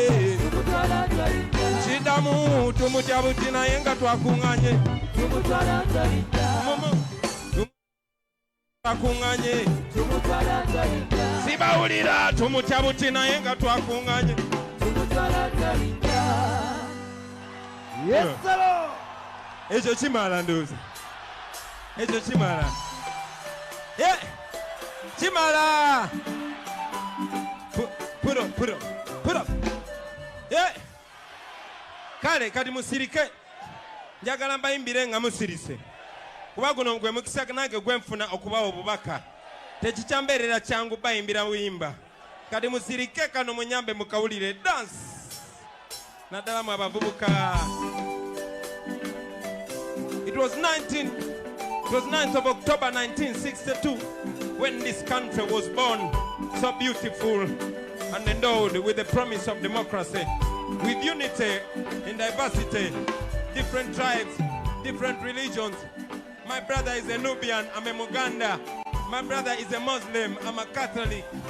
Different ethnicities coming together to build a nation that will make life better for the future generations. We are that generation. We are the grandchildren of the independence generation. And we are the grandparents of the future generation. So we must come together. I say, sing Nubia. Uganda. Imba nafi. Uganda. Weba seba. Sukukamambi. Uganda. Gambam. Uganda. Where are your mother? Where kati tata? Where kati mafra?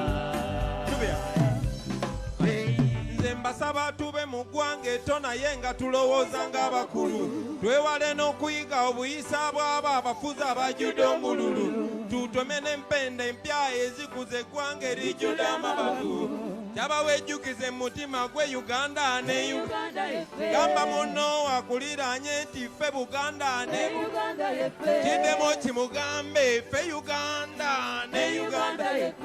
We are the country, we are the future, we are the change we badly need. We are the youngest population in the world, we stand a chance. We are the leaders of the future, and the future is today. If we only come together, we can change our destiny. Bopima kucha tuli mazima we tuli si we tuli na okuba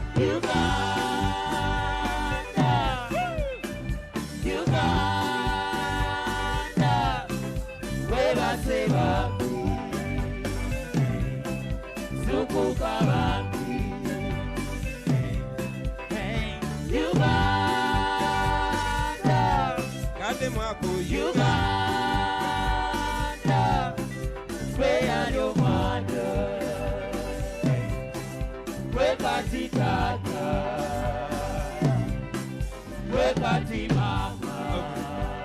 My brother kati bobanga webase lero sisimuka bobanga webase boy lero sisimuka tuligambe kyategwanga twakiraba nti kiki kye mwakola eyali omuto duli abuse ng'emyaka giyise kati yeffe miti ye mito laba ngambye ffe miti ye mito fuba olabe nga twejuna nsaba wenyigire mu bikolwa by'olaba naawe ebijuna ensi yo oleme byakudda ku bbali kuloba ensi yo ng'ewaba ogiraba oleme n'akubawo alayisa eddembe lyo terugulwa bunusu njagala okimanye mu mutima abe tutya yeffe be basingawo Uganda gamba mu Uganda webase bambi zukuka bambi Uganda Uganda where your mother where party tata slow it down. Just like that. Nubian, let's do this. Mbasaba tuve mu ggwanga etto naye nga tulowooza ng'abakulu twewale n'okuyiga obuyisa bw'abo abafuzi abajjudde omululu tuteme n'empenda ezikuza eggwanga lino erijjudde amabavu nsaba wejjukize mu mutima ffe Uganda ne Uganda gamba munno akuliraanye nti ffe Buganda ne kiddemu kimugambe ffe Uganda ne Uganda. We are the country, we are the future, we are the change we badly need. We are the youngest population in the world, we stand a chance. We are the leaders of the future, and the future is today. You are the chairman of the future, and the future is today. You are the counselor of the future, and the future is today. You are the MP of the future, and the future is today. You are the mayor of the future, and the future is today. You are the president of the future, and the future is today.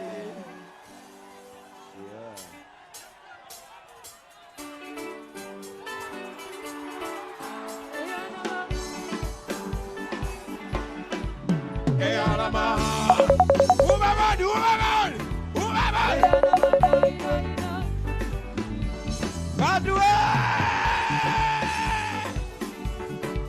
Hey, Alama!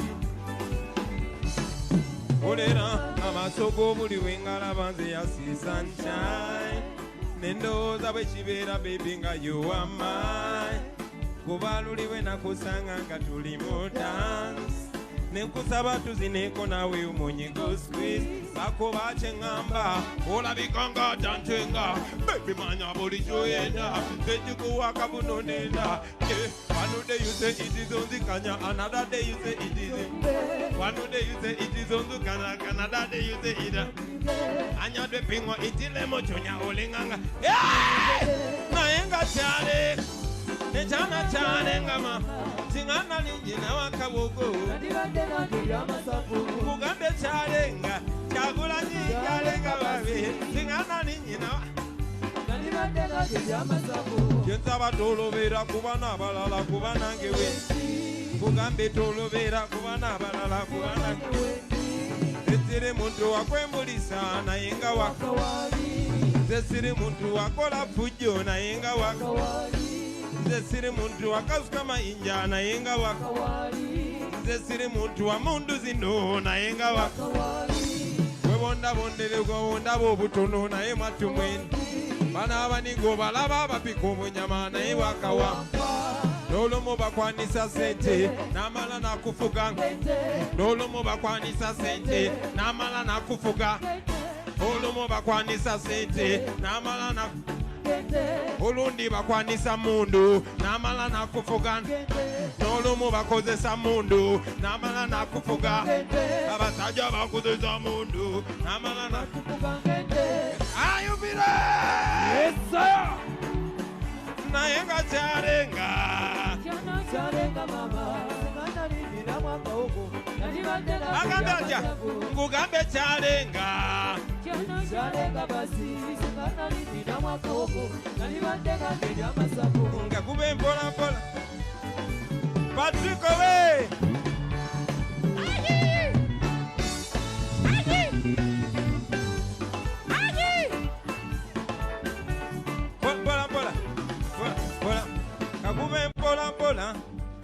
Patrico ngo vimbe nnyo kati singo badde MP wande badde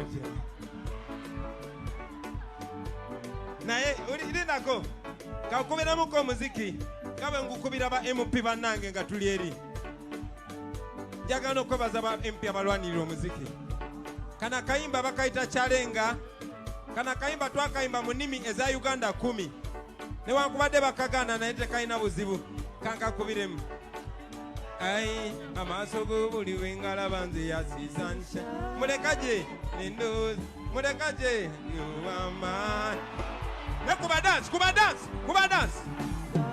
Yagwa ngamba, ola biganga tampenda Baby manya buli joyenda Dejukuwa, katikirira One day you say it is on the kanya Another day you say it is in Mugu One day you say it is on the parakana Mama Okay Kimara kadi Pola pola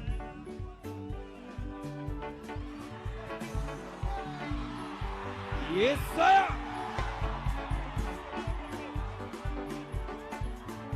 Mama nsanyi sokola bako Mama tuliyemu dance kachali wange Kandiyemu dance ne mama Tuliye dance na jaja Jaja chalenga Kugambe chalenga jaja Singana linyina wakawo Nandibade wachi Jaja chalenga Mulindeko Neda jaja Tufuno tuzinireko kabaka jaja mbutufu Omaka gwedeko Jaja gano gasaba saja Chalenga Jaja chalenga Singana li Na jaja kuba dance sawa saja tulaba Kugambe chalenga Jaja cha Webale nyo jaja Jenza batolo vera kubana bala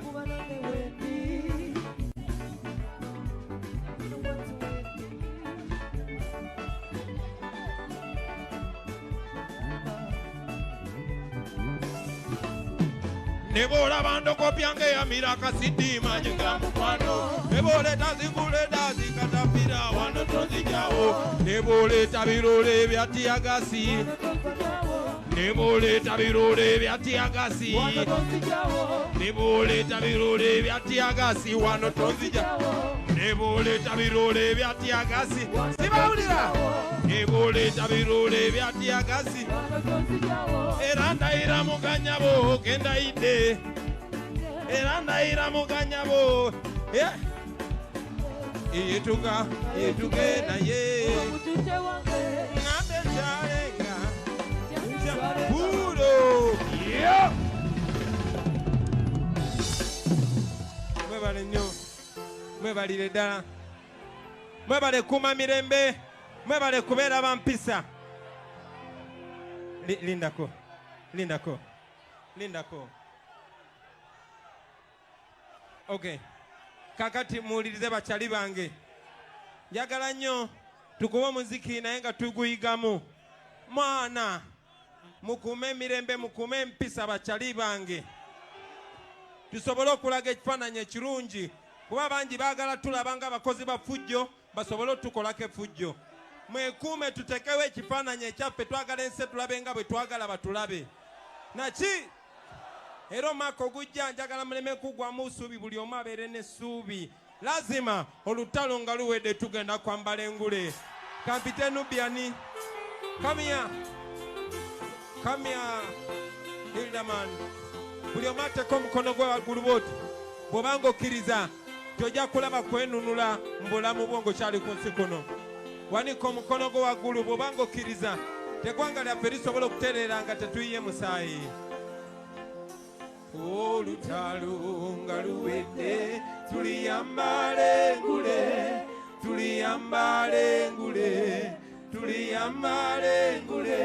olutalo nga luwedde tuliyambala engule tulivimba mu Uganda empya naye tukyagenda maaso ne tweeting batwita warriors mwebale omulimu gwe muli mukola naye kaspeedi katini nnyo kaspeedi temukatambuza bulungi muteekeyo zitweets era bamuteekayo naye temuteekayo tutweetinge tulina obbalaga nti tuli b'amaanyi so please bwemba ku live tekitegeeza nti mukole ki mugiremu mutereere nammwe muleke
tebakyatufugisa mundu munsensuubize eggwanga ery'amazima n'obwenkanya yensensuubize tulijjukirwa Uganda kale n'ofuna endagamuntu osobola okwebeereramu n'okukyusa ebikunyiga ago amaanyi tugalina kuba people power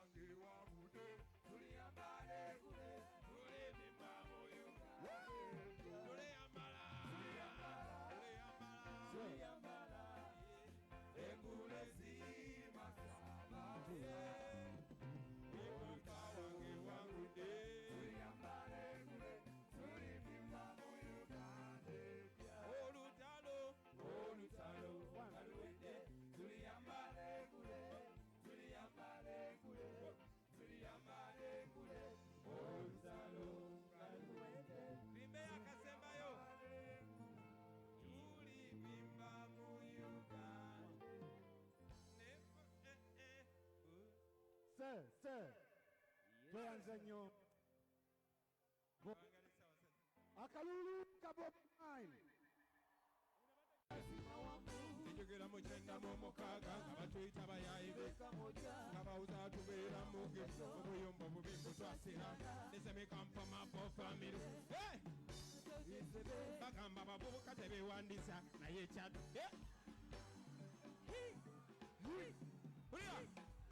Chadondo, Jenja, Bojere, Arua.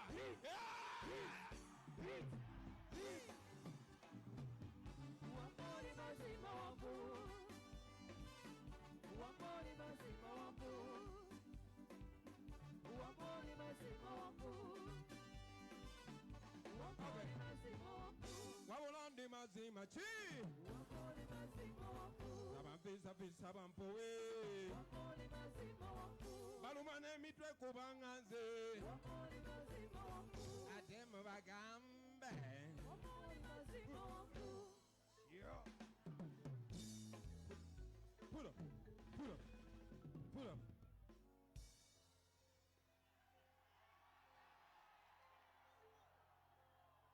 Musirika na mamana. Musoke musirike. Aisa basajja kabaka. Nesimye nate okufuna omukisa okukubiramu omuziki gwange ng'omwaka gugwako. Njagala okwagaliza omwaka omulungi n'okwagaliza abaana aba Buganda bonna ne baganda baffe bonna abawangalira mu Buganda ne mu Uganda yonna omwaka omulungi ogw'eddembe.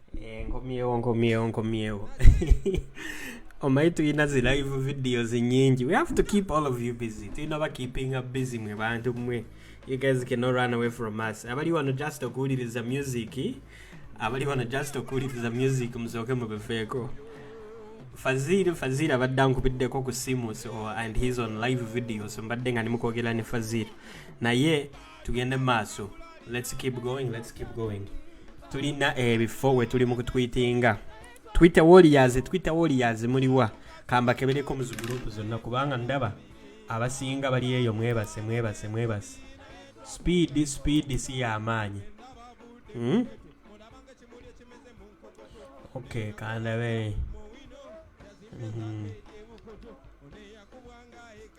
Okay, okay, wawe tuli. Okay. Baba gambye ku Turkish Airline twetagayo gundi tweets 2,000. We need at least 2k tweets on Turkish Airline. So please mugire twanguyemo tumalirize ku gundi. Okay, so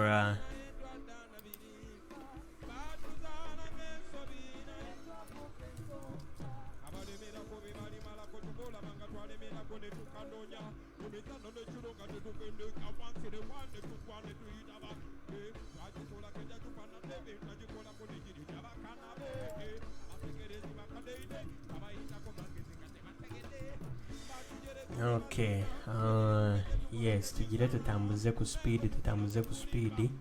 We need to get these people okay, kangibire konne wano ndabe baganda man.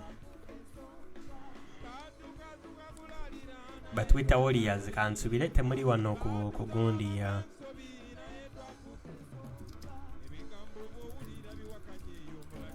okay.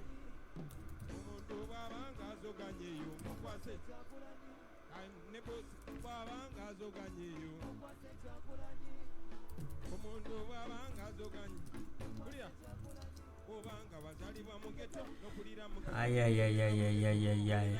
Tugende maaso.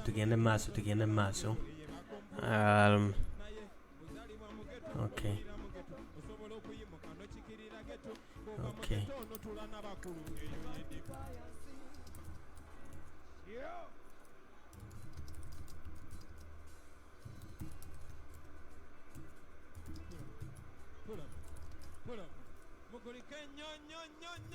omwaka bachali bange n'abatulabe yona ku TV mukuliko omwaka bitundu by'eggwanga Okay.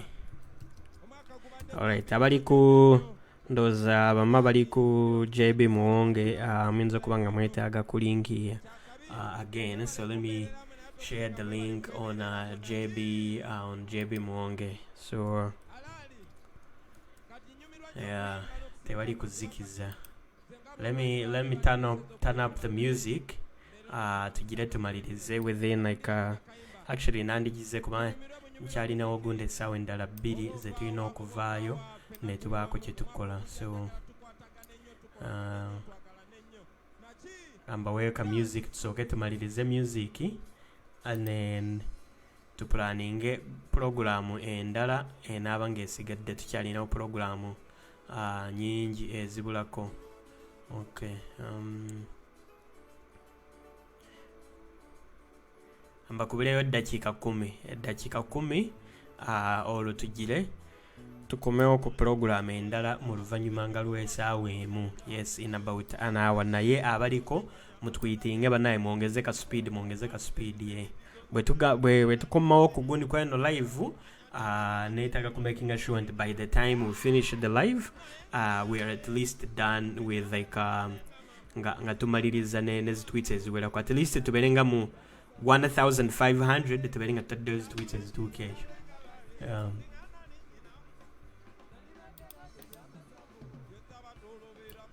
All right.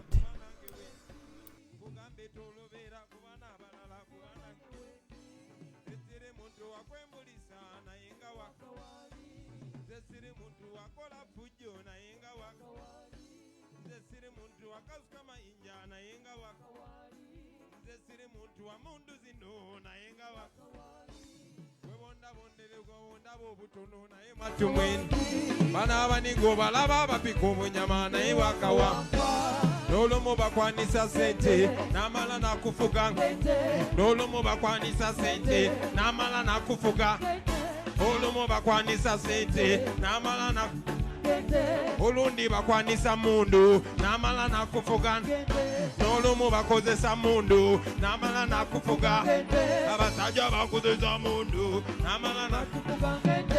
Ayubire! Yes, sir! Nayenga charenga. Charenga mama.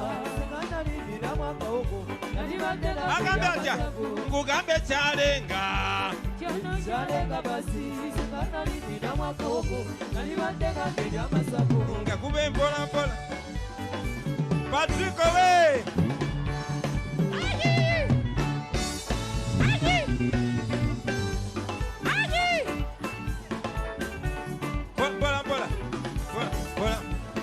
Mpola Patrico ngovimbye nnyo kati singa obadde MP wandibadde naye ulinako kakubiramuko omuziki kabe ngukubira ba MP bannange nga tuli eri njagala okwebaza ba MP abalwanirira omuziki. Kana kayimba bakayita chalenga, kana kayimba twakayimba mu nnimi eza Uganda 10 newankubadde bakagana naye tekayina buzibu kankakubiremu. Ai amaaso g'obuli wengalaba nze yasisansha mulekaje nendozi mulekaje nuwama nekuba dance ngamba olabika nga tampenda bebi manya bulijjo yenda tekikuwa katikirira. One day you say it is on the Kanya, another day you say it is in Mung. One day you say it is on the Parakana. Mama! Okay. Chimala, Kadi. Pola.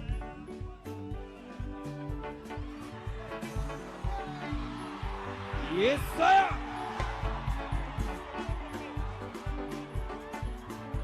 Mama nsanyi sokola bako. Mama tuliyemu dance kachali wange. Kandiyemu dance ne mama. Tuliye dance na Jaja chalenga. Kugambe chalenga jaja. Singana linyina wakawoka. Nandibade wachi. Jaja chalenga. Mulindeko. Neda jaja. Tufuno tuzinireko kabaka jaja mbutufu. Omaka gwedeko.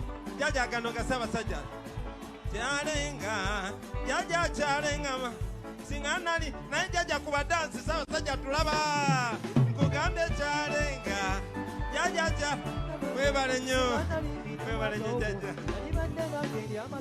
jenza batulubira kuba n'abalala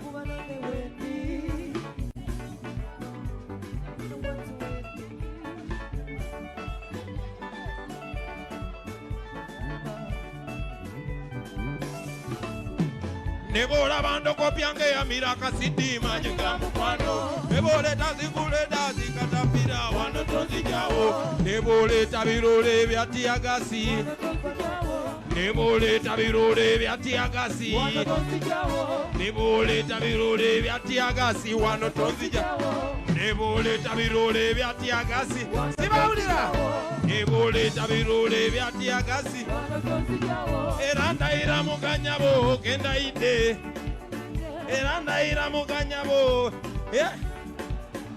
Yetuka na ye Ngande chalenga Puro Mwebale nnyo Mwebalire ddala Mwebale kuma mirembe Mwebale kubeera bampisa Lindako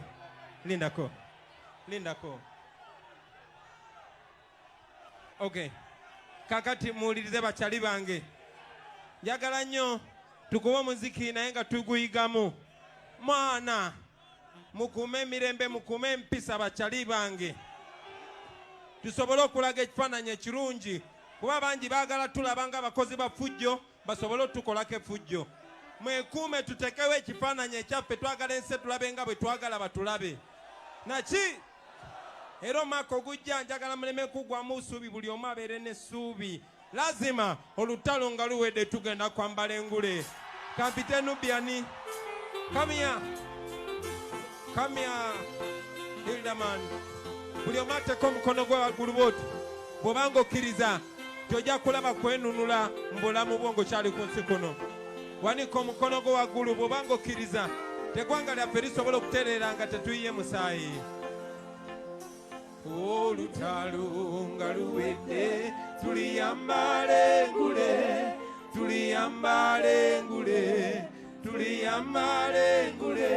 olutalo nga luwedde tuliyambala engule tulivimba mu Uganda empya Ediawe that's the music tuliyambala engule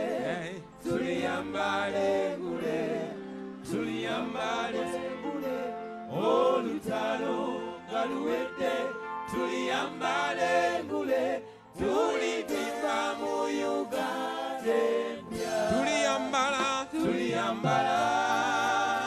tuliyambala engule zimasamasa olutalo nga luwedde tuliyambala engule tulivimba mu Uganda jikube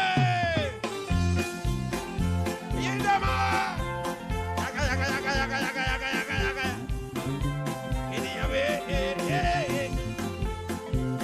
ubabodi yo agambye atya olutalo nga luwedde tuliyambala engule tuliyambala engule olutalo nga luwedde tuliyambala engule tulivimba mu Uganda tuliyambala engule zimasamasa olutalo nga luwedde tuliyambala engule tulivimba mu Uganda obusosoze nga buwedde tuliyambala engule tuliyambala engule n'ekibataka nga kiwedde tuliyambala engule tulivimba mu Uganda empya tuliyambala engule zimasamasa olutalo nga luwedde tuliyambale kule tulipimba mu Uganda otiyagasi ngawede tuliyambale kule obwana kyebalira nga buwedde obukeruzi nga bugaze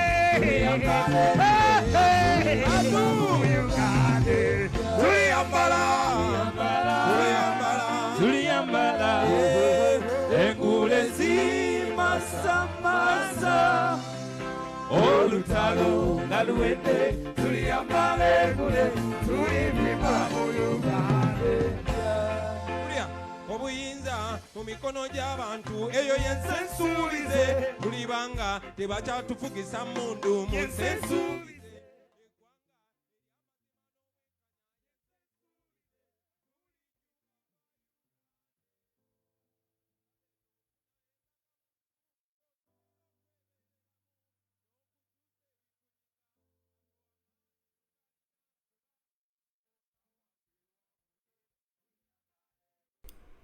Kewadi yatabaddeko. Okay, hiyo microphone ngizizaako.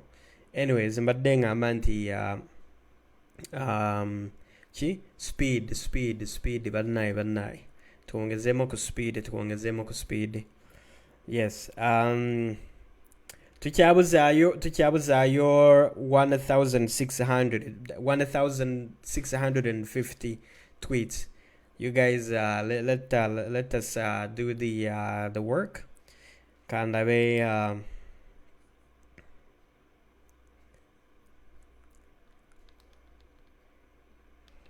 okay. So people from Venezuela tweeting. Okay. Tujitadde abana bagitadde ne mu Turkish. Ana mukaye bana Uganda mukaye kandabe. Let me see. Okay.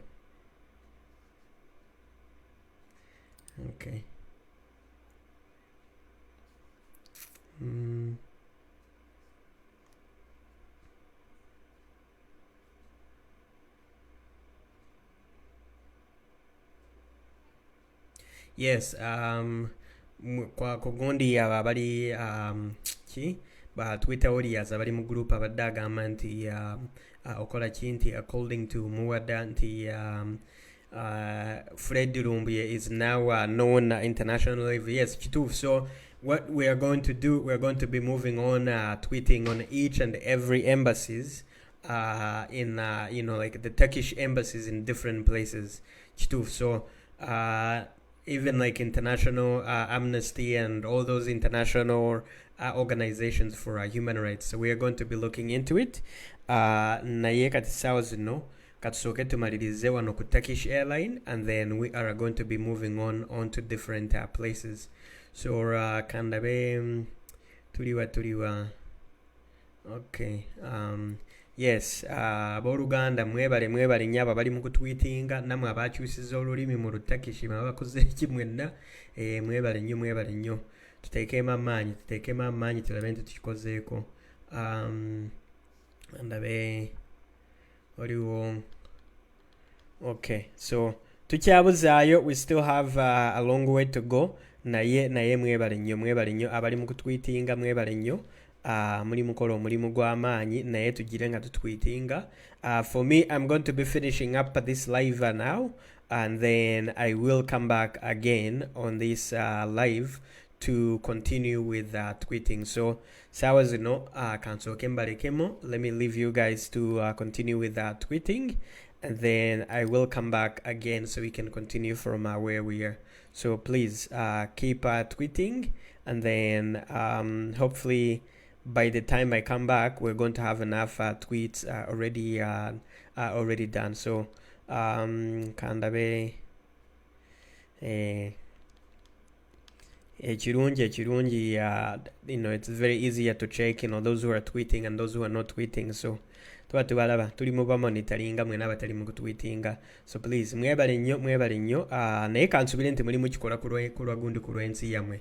Do not do it lwakuba nti we come here and check on you oba nobody's being forced to do the work. So please put as many tweets as you can.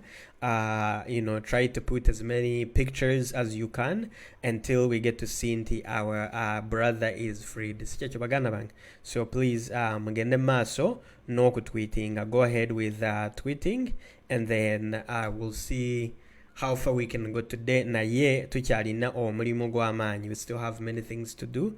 Mugende maso no tweeting. So for me, I'm going to finish this live video today, but I will come back again in a few hours to continue with our tweeting session, okay? Nze kansoke mbasiibuleko.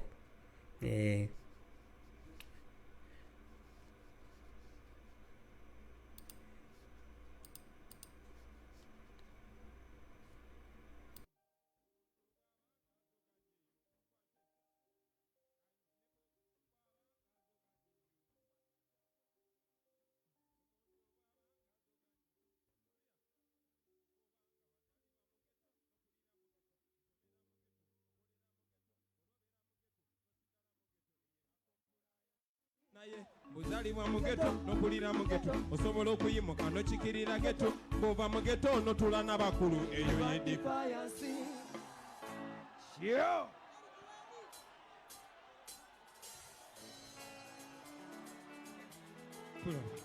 pull up mukulike nnyo omwaka bakyali bange n'abatulaba eyo na ku TV mukuliko omwaka mu bitundu by'eggwanga byonna. Omwaka gubadde gwa mbiri nnyo. Alaali mpulira omukisa nti sobola bakubiramu omuziki time eno. Kyakabi mwebale kumbeereramu naye tokusinga mwebale kwebeereramu naki. Alaali kati nyumirwa nnyo okuyimba n'okusinga mmwe kuba kati nze nga bw'omanyi babadde bannemeseza okuyimba naye leero nefuna omukisa kambeerembire. Kati wulira kana kayimba. Tunyumirwa bunyumirwa muziki. Oba ovaawa ffenna tuli wamu omwaka ogujja njagala tukwatagane nnyo tukolagane nnyo twagalane nnyo naki dance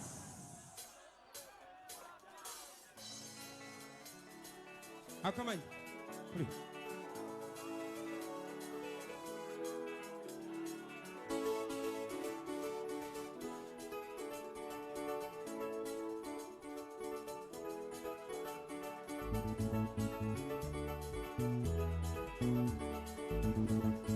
Abi taxi way.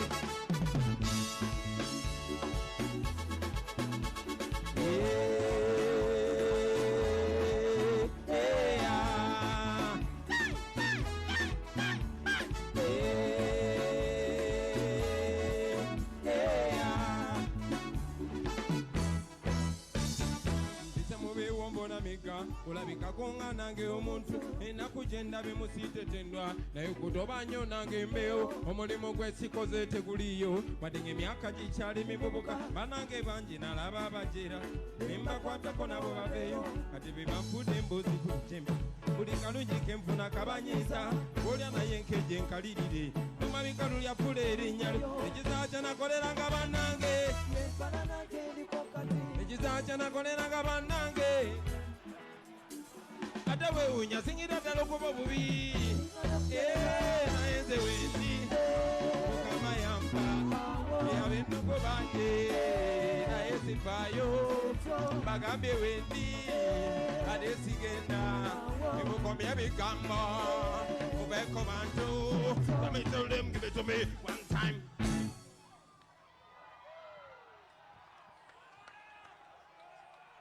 kirisya tugongereyo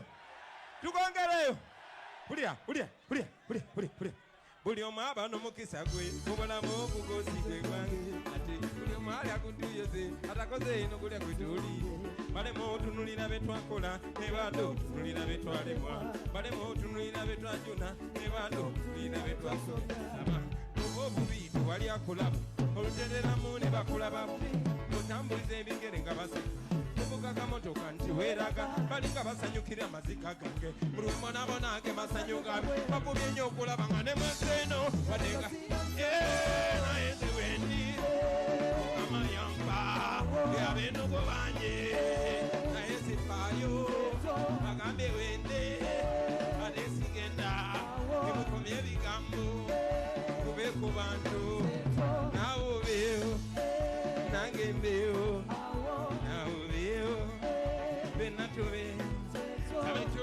to me one time.